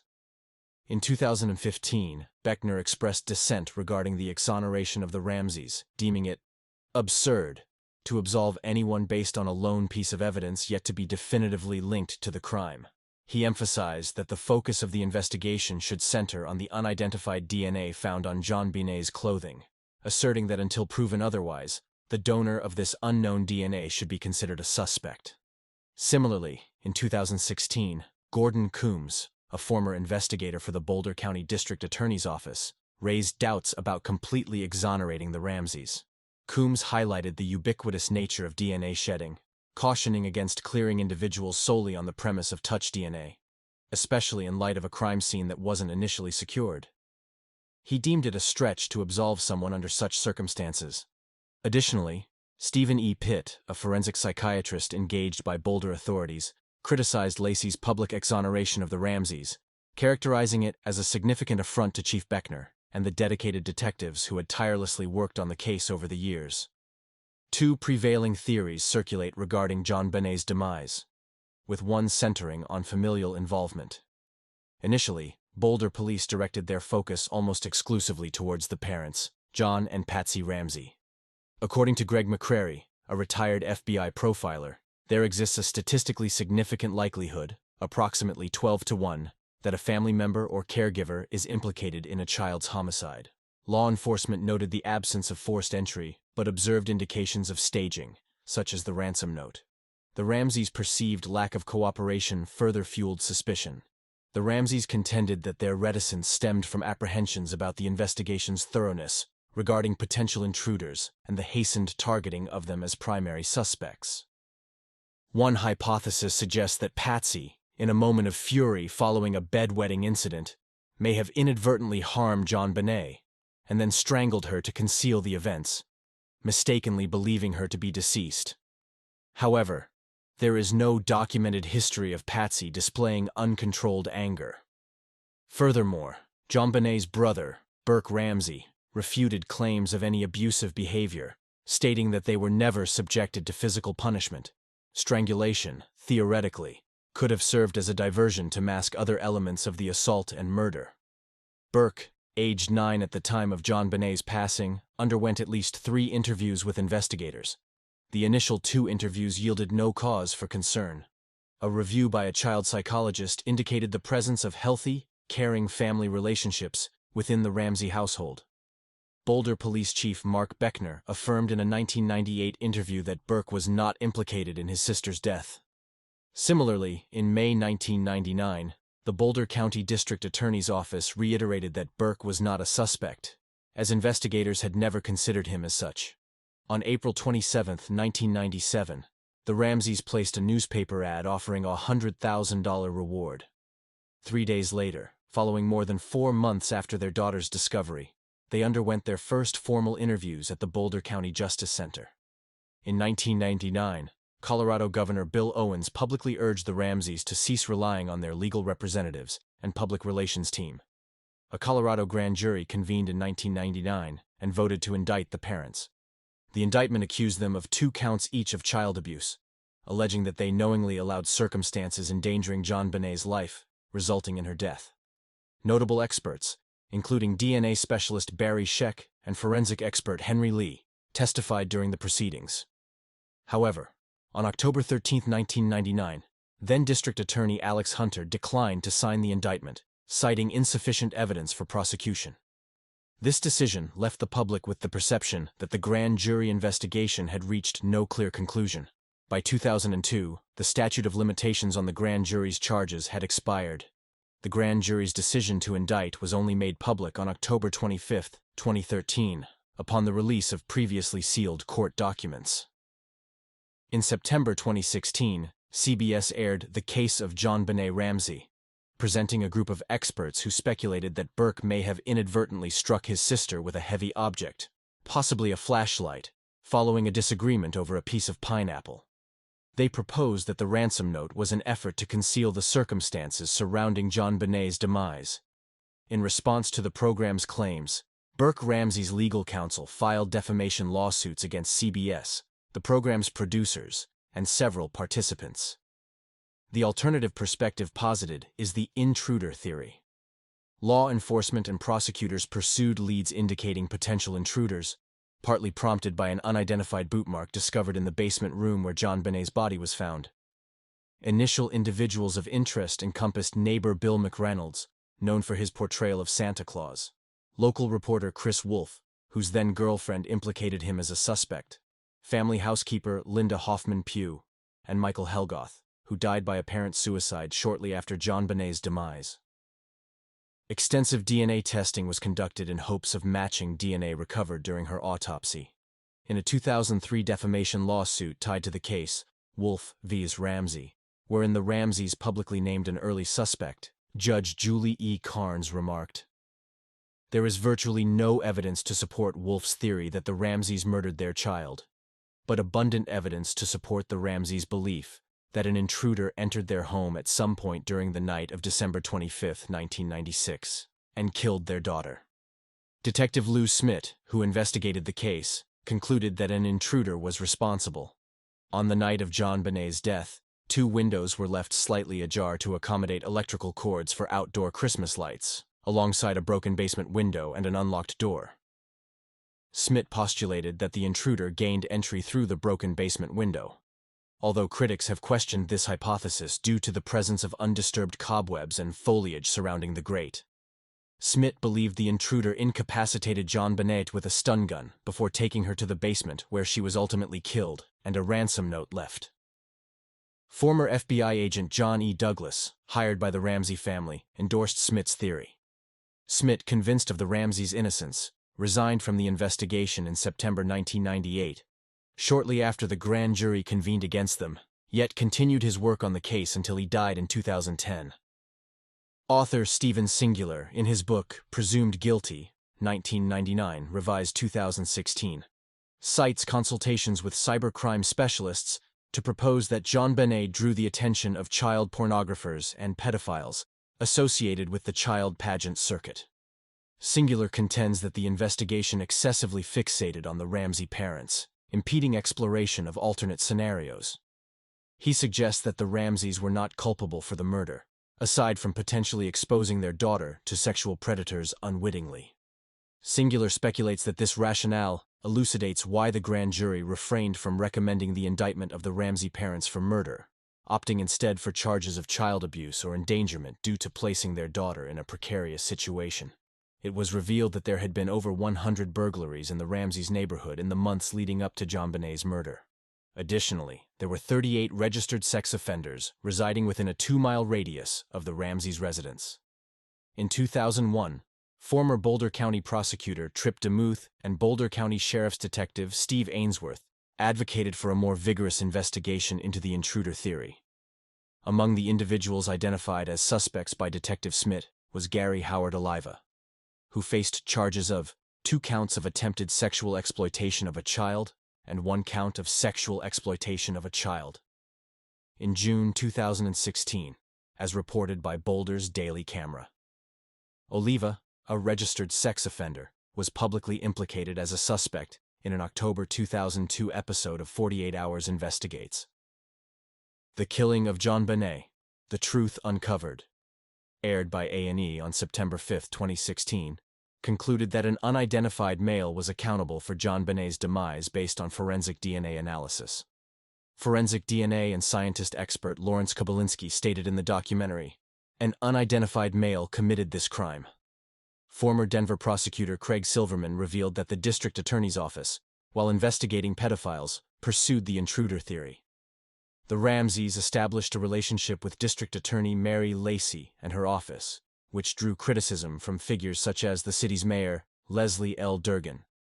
Silverman remarked, "Once you have conceded the possibility of an intruder, I don't see how any Ramsey could ever be successfully prosecuted." Gordon Coombs, who joined the office as an investigator under Lacey, disclosed that while they were testing JonBenet's clothing for touch DNA, Lacey strongly endorsed the intruder theory and discussed it with staff. Although not directly involved in the case, Coombs indicated he was instructed not to dissent from the theory, fearing repercussions on his employment. "It just seemed weird, the whole premise of this attempt to influence the entire agency," he stated. On August 15, 2006, John Mark Carr was apprehended in Bangkok, Thailand, after making a false confession to the murder of JonBenet. A 41-year-old schoolteacher, Carr, alleged that he had drugged, sexually assaulted, and accidentally killed JonBenet. However, authorities clarified that they found no evidence linking Carr to the crime scene, as reported by CNN. Carr's confession contained only basic facts already known to the public, and lacked any additional convincing details. His assertion that JonBenet was drugged raised further skepticism, given that the autopsy revealed no drugs in her system. Additionally, forensic analysis showed that Carr's DNA did not match the DNA recovered from JonBenet's body.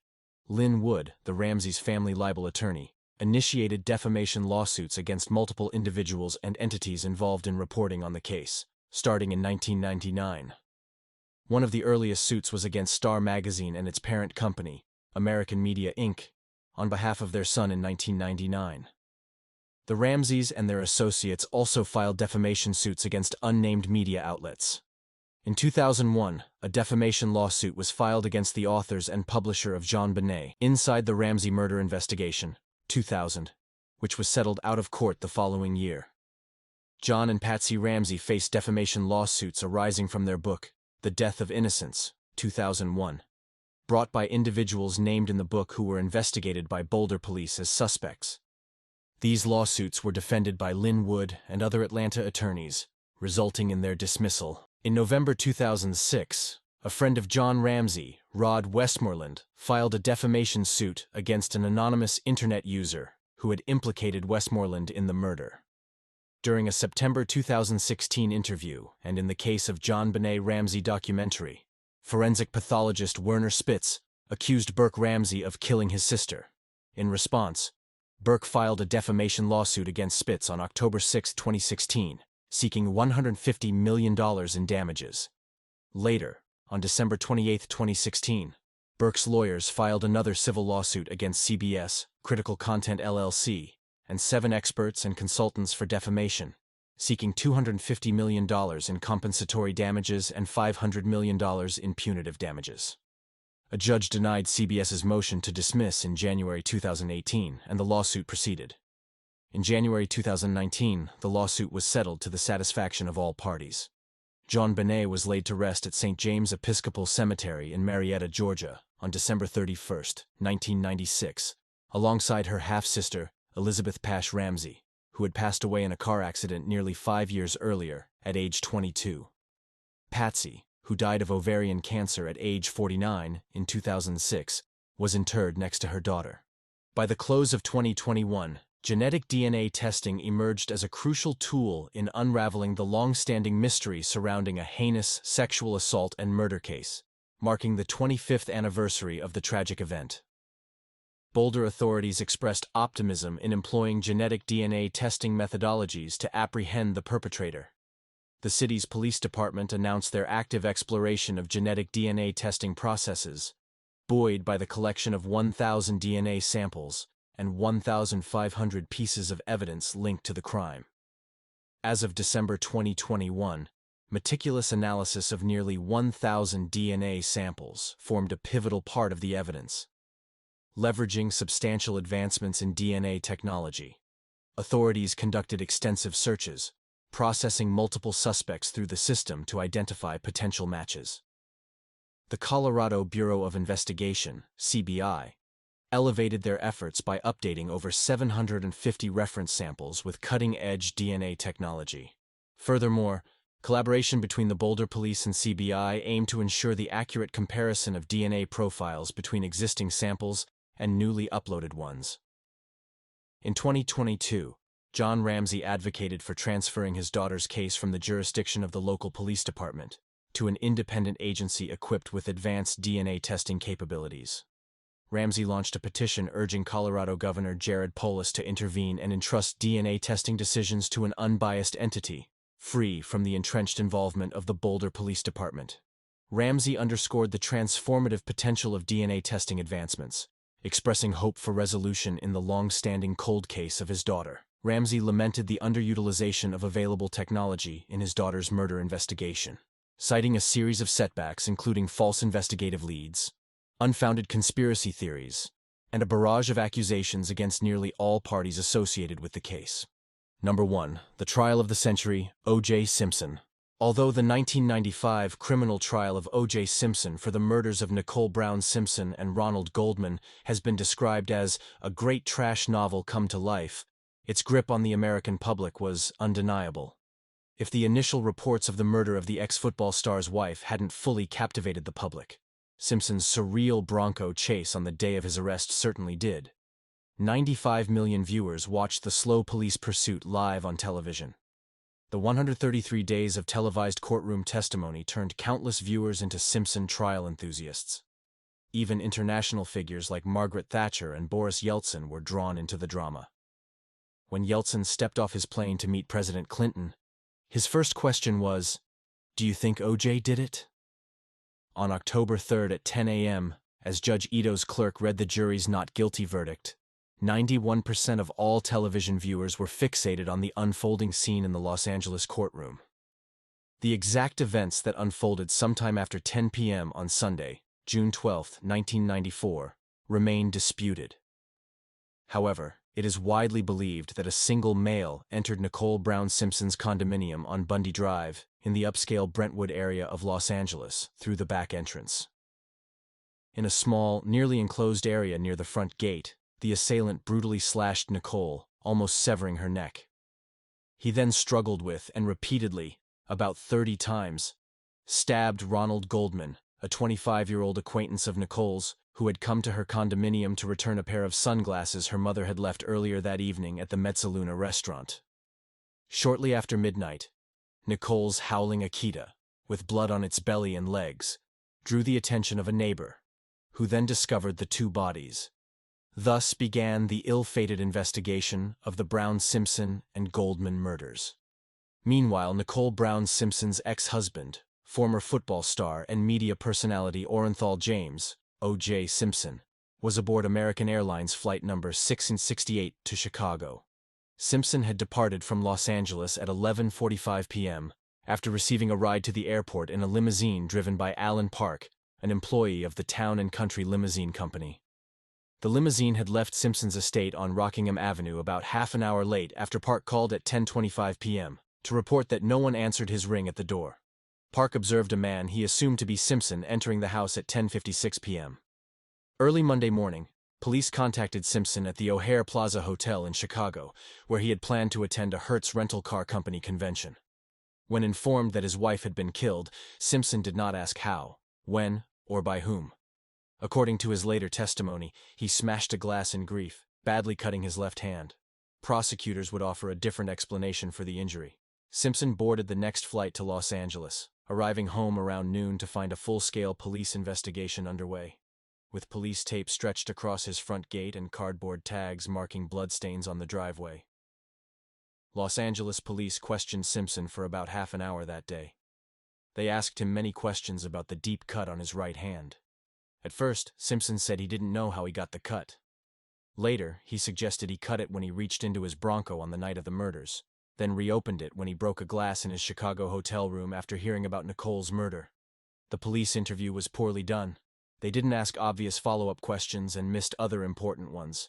The interview was so unhelpful that neither side used it as evidence at the trial.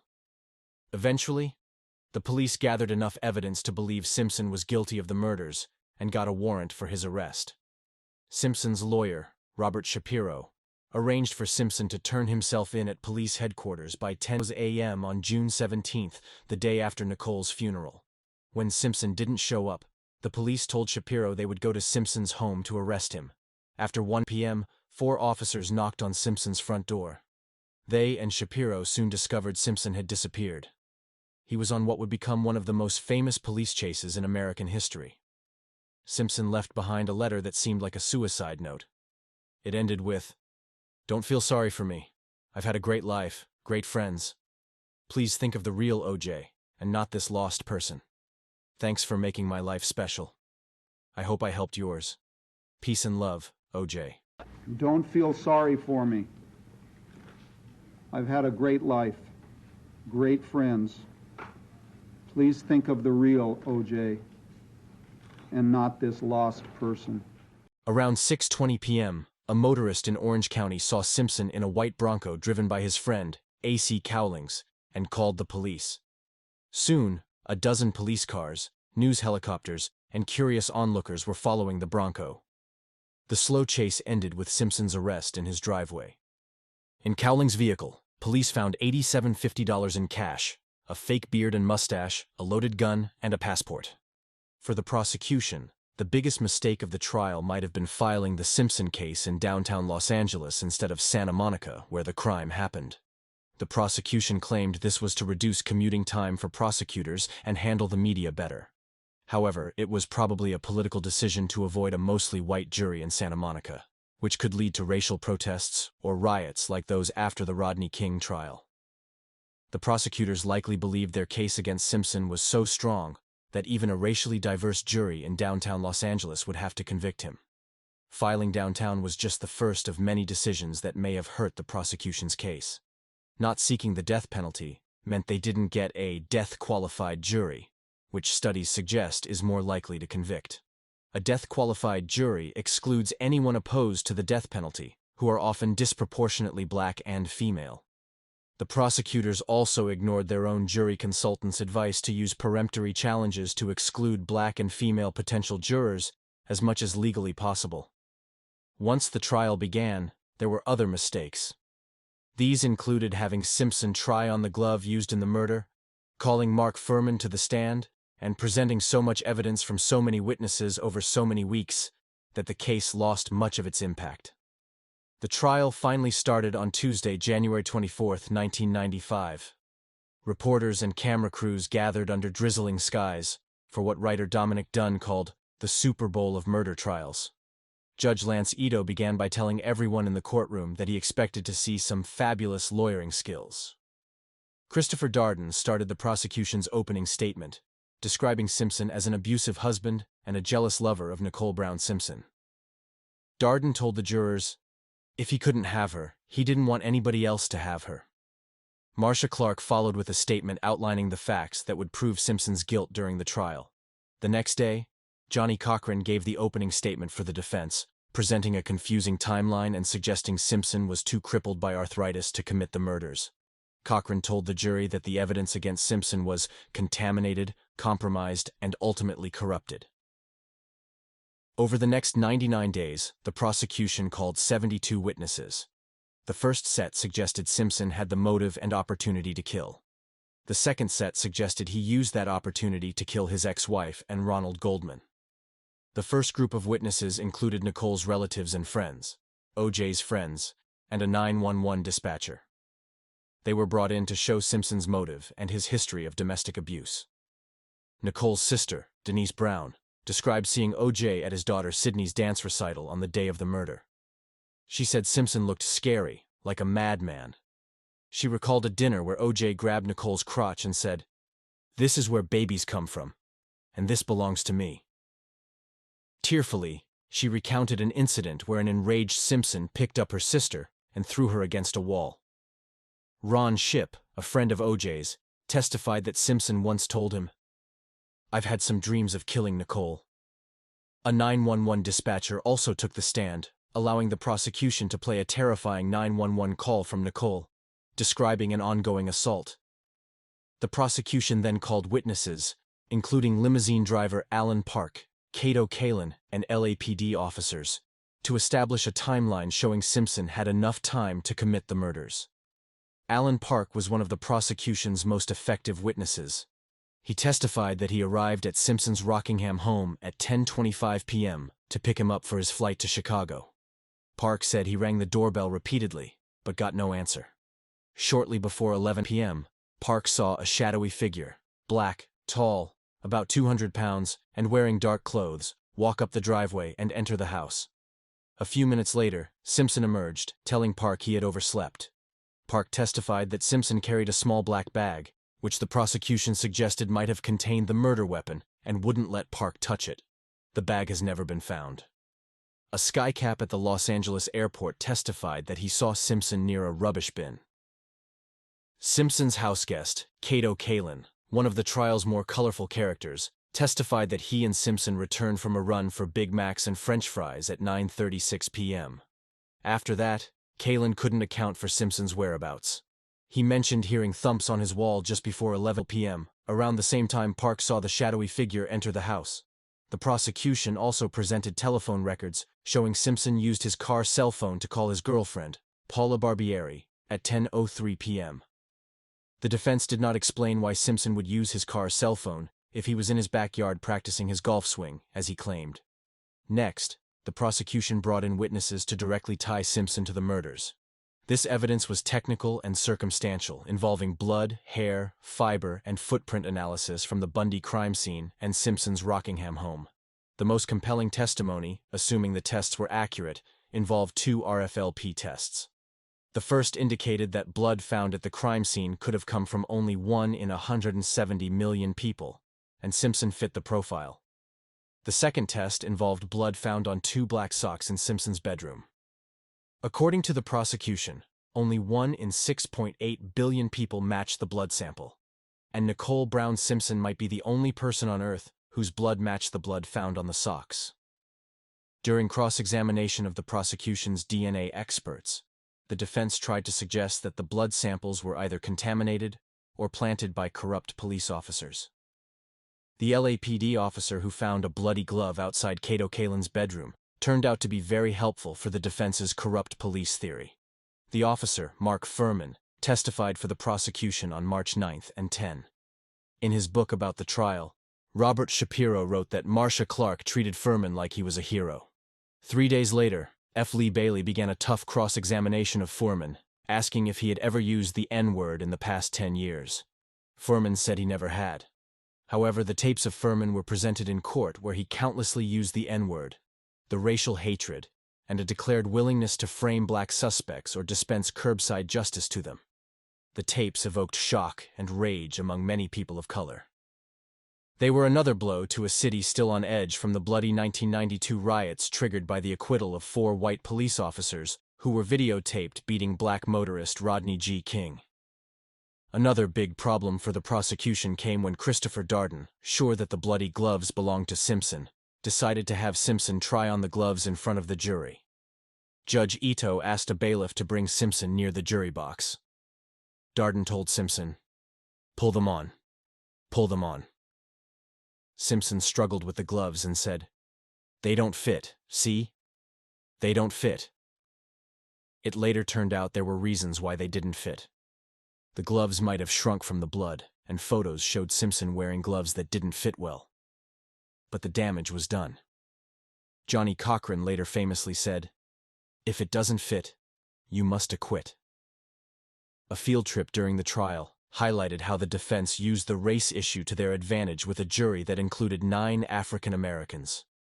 The trip to the Bundy Avenue crime scene and Simpson's Rockingham home was supposed to help the jury understand the locations of bodies, gloves, and socks. However, the defense used it to show a favorable image of Simpson's life.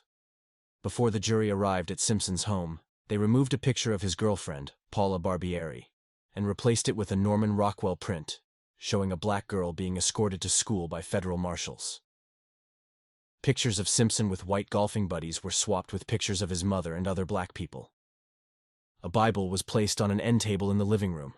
The tour went very well for the defense.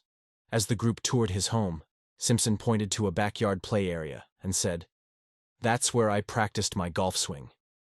Simpson's defense team, dubbed the Dream Team by the media, aimed to undermine the prosecution's evidence about motive, argue that Simpson was physically incapable of committing the crime, raise doubts about the prosecution's timeline, and suggest that key physical evidence was contaminated, planted, or both. On July 10, 1995, Simpson's daughter Arnell testified as the first defense witness. She was followed by Simpson's sister and his mother, Eunice Simpson.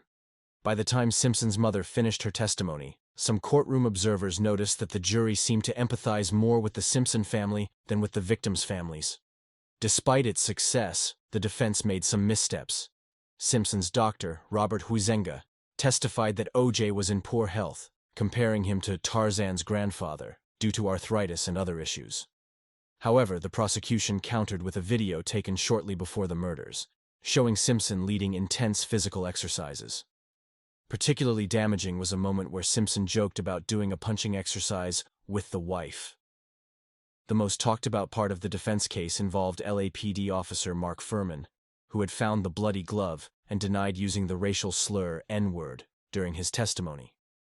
It was later revealed that Furman had used the slur multiple times, and it was caught on tape. Laura Hart McKinney, an aspiring screenwriter, had taped her interviews with Furman, where he not only used the offensive word, but also admitted to planting evidence to secure convictions. The defense wanted McKinney to testify and play portions of her tapes for the jury. The prosecution objected, arguing that McKinney's testimony was irrelevant without evidence suggesting that evidence was planted in the Simpson case. They claimed that the prejudicial impact would outweigh its probative value. Judge Ito allowed the defense to present this evidence, opening the door for their theory that Furman had taken a glove from the Bundy crime scene, smeared it with Nicole's blood, and planted it outside Kaylin's bedroom to frame Simpson.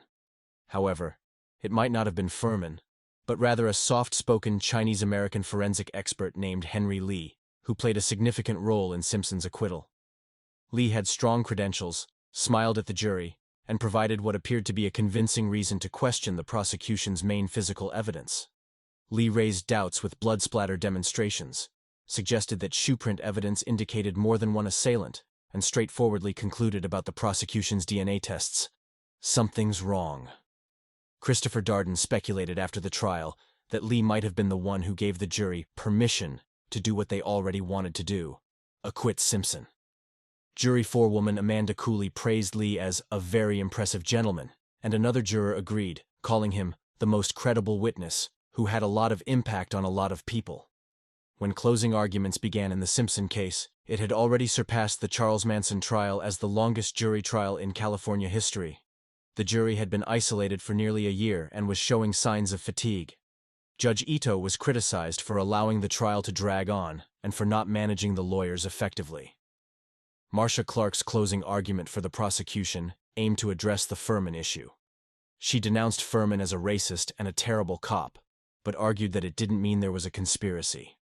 Clark presented the prosecution's evidence as pieces of a puzzle, gradually revealing the image of O.J. Simpson.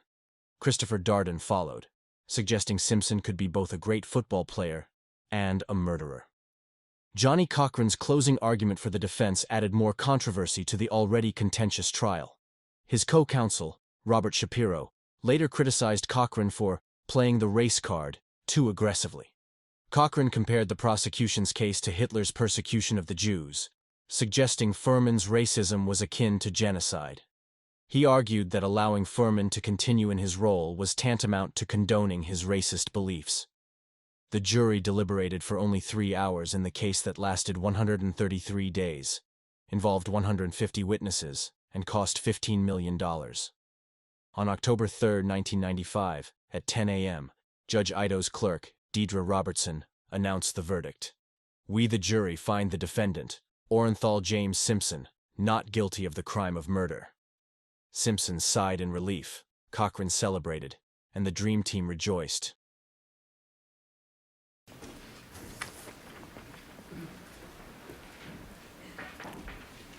All right, Mr. Simpson, would you please stand and face the jury?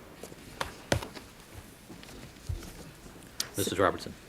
Superior Court of California, County of Los Angeles, in the matter of the people of the state of California versus Orenthal James Simpson, case number BA 097211. We, the jury, in the above entitled action, find the defendant Orenthal James Simpson not guilty of the crime of murder in violation of Penal Code Section 187A, a felony upon Nicole Brown Simpson, a human being, as charged in count 1 of the information. Superior Court of the State of California, County of Los Angeles, in the matter of the people of the State of California versus Orenthal James Simpson. We, the jury, in the above entitled action, find the defendant, Orenthal James Simpson, not guilty of the crime of murder in violation of Penal Code Section 187A, a felony upon Ronald Lyle Goldman, a human being, as charged in count 2 of the information. We, the jury, in the above entitled action, further find the special circumstance that the defendant, Orenthal James Simpson, has in this case been convicted of at least one crime of murder of the first degree and one or more crimes of murder of the first or second degree to be not true. Signed this 2nd day of October 1995, Juror 230. Ladies and gentlemen of the jury, is this your verdict? So say you one, so say you all. All right, counsel, Mr. Simpson, would you be seated, please? The killer, O.J. is innocent! I think it's great. He deserves to go free. They have no evidence on him. The jury was pretty irresponsible, and money can buy you justice. Just don't think justice was served. I don't think the jury did their job. Meanwhile, Kim Goldman, Ron's sister, and his mother Patty Goldman cried out in anguish. After the verdict, Simpson vowed to spend the rest of his life finding the real killer of his ex-wife, but soon faced a civil trial in Santa Monica. The trial lasted 3 months and had a different outcome. Simpson had to testify and struggled to explain contradictions. Photos emerged showing Simpson wearing shoes he claimed not to own. Judge Hiroshi Fujisaki presided over the civil trial and prevented fanciful conspiracy theories. After 17 hours of deliberation, the jury found Simpson liable for Ronald Goldman and Nicole Brown Simpson's deaths, based on the preponderance of evidence standard. They ordered Simpson to pay $8.5 million in compensatory damages and $25 million in punitive damages. However, under California law, Simpson could continue to live off a $25,000 a month pension fund. Simpson's legal troubles still were not over, however. In 2007, Simpson coordinated a gunpoint assault and robbery of 2 sports memorabilia dealers in a Las Vegas hotel room. Simpson claimed that he was simply trying to recover memorabilia that was rightfully his, but the jury thought otherwise. Simpson received a 9 to 33-year sentence for robbery, assault with a deadly weapon, and kidnapping. If I Did It, Confessions of the Killer, is a book by O.J. Simpson and Pablo Fenves, where Simpson provides a hypothetical account of the murders of Nicole Brown Simpson and Ron Goldman. Initially announced in November 2006, the book's release was canceled, though 400,000 copies were printed and leaked online by June 2007. In August 2007, a Florida bankruptcy court awarded the book's rights to the Goldman family to partially satisfy a civil judgment. The book, retitled If I Did It, Confessions of the Killer, was published by Beaufort Books. This edition included comments from the Goldman family, Fenves, and journalist Dominic Dunn. The new cover design minimized the word "if" inside the word "I", making the title appear as I Did It, Confessions of the Killer, on a cursory glance. In July 2017, Simpson was granted parole, and he left Lovelock Correctional Center in Nevada on October 1, 2017. It happened to be the same day as the tragic mass shooting in Las Vegas, where 58 people lost their lives. The Simpson trial highlighted the deep divide in racial attitudes, especially regarding law enforcement, that still exists today. This aspect may be its most enduring legacy. However, it also had other significant effects. It raised awareness about domestic violence issues, provided lessons on how not to conduct a criminal trial, slowed down the trend of allowing cameras in courtrooms, and gave rise to a new form of immersive journalism that remains popular today. The trial brought forth ethical questions concerning race, economics, whistleblowing, and media responsibility, all of which were discussed during a question-and-answer session following the trial. Perhaps the O.J. Simpson trial is best understood as a cultural phenomenon rather than just a legal case. Any event that captures such widespread public attention for an extended period will inevitably have profound cultural impacts. The slow white Bronco has become a symbol, and the trial introduced a new set of celebrities: Kato Kaelin, Mark Furman, Lance Ido, Marcia Clark, and Johnny Cochran. Moreover, it forever altered perceptions of the N-word. Throughout much of his career, O.J. Simpson represented a vision of a post-racial America. He was a football icon, an NFL Hall of Famer, and a pioneering figure. He appeared in commercials, such as the 1978 Hertz ad, which marked one of the first instances of a black spokesperson for a major national company. Simpson later transitioned into a successful movie career. Simpson often distanced himself from black issues, famously stating, "I'm not black, I'm O.J." Dave Zirin, the sports editor at The Nation, noted that Simpson associated this post-racial concept with economic success, viewing it as liberation from racism, and prioritizing celebrity over advocacy for social causes. Simpson emerged as a symbol reflecting America's intricate interplay between race, celebrity, and justice. His trial unfolded just 2 years following the acquittal of 4 Los Angeles police officers accused of excessive force in the arrest of Rodney King, a black man. The officers' acquittal sparked 6 days of riots across Los Angeles. The trial touched upon deeply ingrained societal issues, including racism, police misconduct, gender dynamics, domestic violence, and a justice system perceived as favoring the wealthy and famous. It elicited strong and divergent opinions on these matters. Simpson, who once saw himself as a unifying figure in the nation, became a polarizing figure, with opinions about him and the case reflecting broader beliefs on various contentious topics. Simpson's acquittal further fractured the country, akin to an early version of a social media algorithm, as people swiftly turned against each other based on their interpretations of the case's implications for the United States. Racial divisions were particularly pronounced, with the black community viewing the trial through the lens of Los Angeles's history of police corruption and instances of racism within law enforcement. The trial prompted some to question whether the issues at play extended beyond O.J. Simpson himself, highlighting broader concerns of police corruption and systemic racism in American society. Conversely, others emphasized the need for justice for Nicole Brown Simpson and Ronald Goldman, underscoring the gravity of their tragic deaths. O.J. Simpson passed away on April 10, 2024, at 76 years old, after battling prostate cancer. Feel free to tell us which of the cases you find compelling or most shocking, and is there a case on the list that you may be hearing for the first time? Lastly, do you agree with our number 1 pick? I know it's a lot of questions, but also is there a case you believe we omitted? Let us know in the comments section below. If you have watched up to this point in the video, please drop us green hearts. Until next week, stay safe out there.